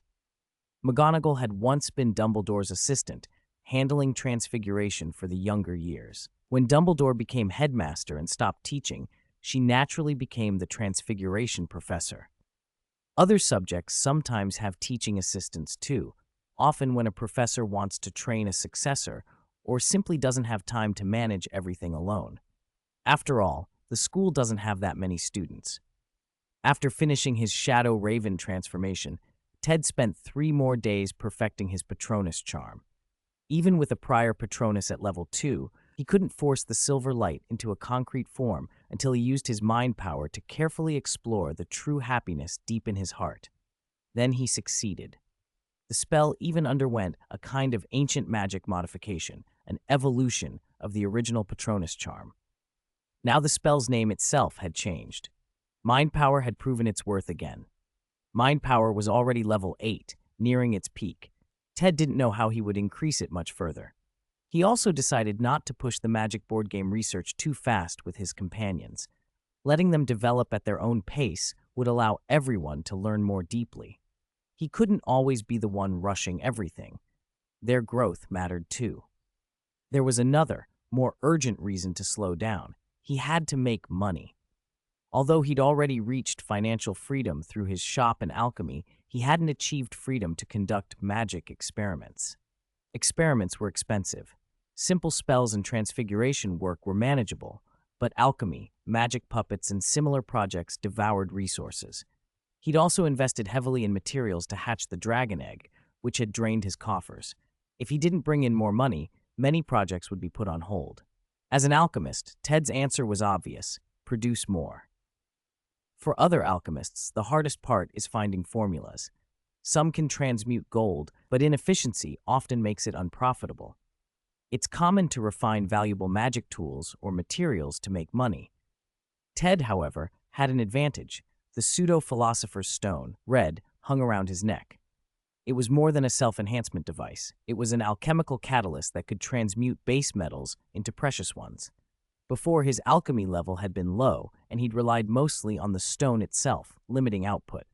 Now his alchemy was level 4, and with the stone's bonus of +1, that made it effectively level 5. He could try large-scale transmutation. Large-scale gold transmutation was still difficult. Ted spent 3 days drawing the alchemy array, so intricate it was like a kaleidoscope. If he straightened every line, they would measure over 108 meters. The array used 28 runes, 8 transmutation equations, 4 auxiliary catalysts, and 3 potions. Ron felt dizzy just looking at the design. "Ron, I'm going to go work on my magic puppets." True to form, Ron disappeared to tinker with puppets and look like a perpetually greasy mechanic. He was already able to do minor upgrades to his first construct. The big transmutation process wasn't like producing a tiny amount of gold in half an hour. Ted had 6 full hours of active work, then had to wait another 18 hours to see the result. When it finished, there were 1,264 grams of pure gold, shaped like natural nuggets, one fat, perfect lump. Money troubles solved in one go. Whether it would cause inflation was the goblin's problem, not his. Shakespeare once wrote in Timon of Athens, "Gold, how marvelous is its power. A little bit of it can turn black into white, ugly into beautiful, wrong into right, base into noble, old into young, coward into brave. This is gold. This is the great power of gold." Ted hugged the gold nugget and kissed it like he'd found a lost lover. His prolonged attention to money rather than the project, though, had irritated his companions. The board game project had drawn in a lot of talent: Harry, Neville, Jerry, Ron, and others, because let them put in everything they liked, monsters they loved or hated as map enemies, favored game pieces, preferred game modes. There was a loud, creative high from building a world. Other excellent students had been pulled in too. They could cast spells on props or game pieces, offer ideas, or even contribute exclusive spells and magic. When Ted arrived at the research classroom, he was amazed at what they had already done. Give them a direction, and they produced far more than he'd imagined. At first, Ted had only planned a magic board game with animated portraits and enchanted pieces, an interactive magical pastime, and a way to gather mind power data. After several brainstorming sessions, the project had ballooned. They created a magic game piece cultivation system and a map editor. They added game piece magic battles and team battles. Clara suggested auxiliary magic conducting devices to make the game more immersive for players wearing them. Hermione proposed adding magic cards, enchantments or spells sealed into cards for use in the game. The twins immediately suggested a card battle mode to showcase strategy. Hermione, possessed by the idea, took over planning and development for that module. When Jerry joined, she proposed more diversity for NPC races and unique racial talents. Ron wanted food items and food cards, plus more magic puppet elements. Harry proposed enhancement items for adventure mode and insisted the final boss should be based on himself. Neville wanted team buff effects, magic cards for magical plants, and the random appearance of plants in adventure mode. Before long, 16 young wizards, each a top student or possessing a special skill, were directly involved. Ted had originally intended to use a bit of mind power to make some psionic items, but the group took it so seriously he had to step in. He began integrating their ideas and drawing on games from his previous life. Diablo and Warcraft for RPG mechanics, Dota and LoL for team play, Mario Kart and PopCap-style casual games could wait. The first practical product was the blank game piece. Despite the name, it wasn't blank in the traditional sense. It was a rectangular base with a vertical block on top, forged from a special magic alloy crafted by alchemy. Runes at its core locked onto mind power and allowed the piece to sense its first user, thereby creating a unique character. The system borrowed concepts from the Patronus charm and animagus transformations to shape the character. Ultimately, the game piece reflected the player's mind. Ted designed it so each player could only have one character at a time and had to cultivate that character carefully. If it were ruined, they'd have to start over. The material cost per piece was 3 silver sickles. Charging 30 silver sickles was hardly unreasonable. The first piece could be given away free so younger students could try the game. Ted grinned ruefully. He knew all too well that free often meant the most expensive thing to provide.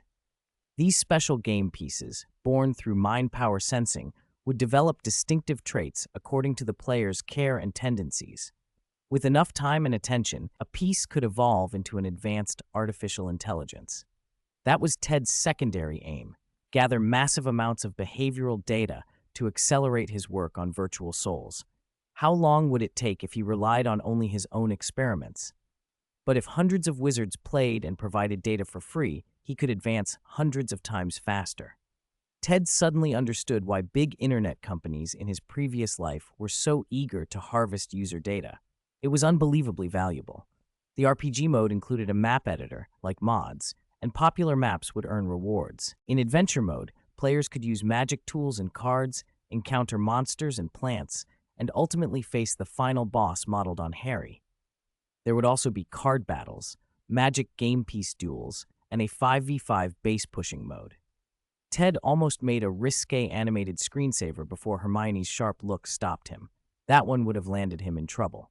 For now, the project was a thrilling, sprawling mess of creative energy, and Ted was right back in the middle of it, equal parts project leader, alchemist, and data harvester.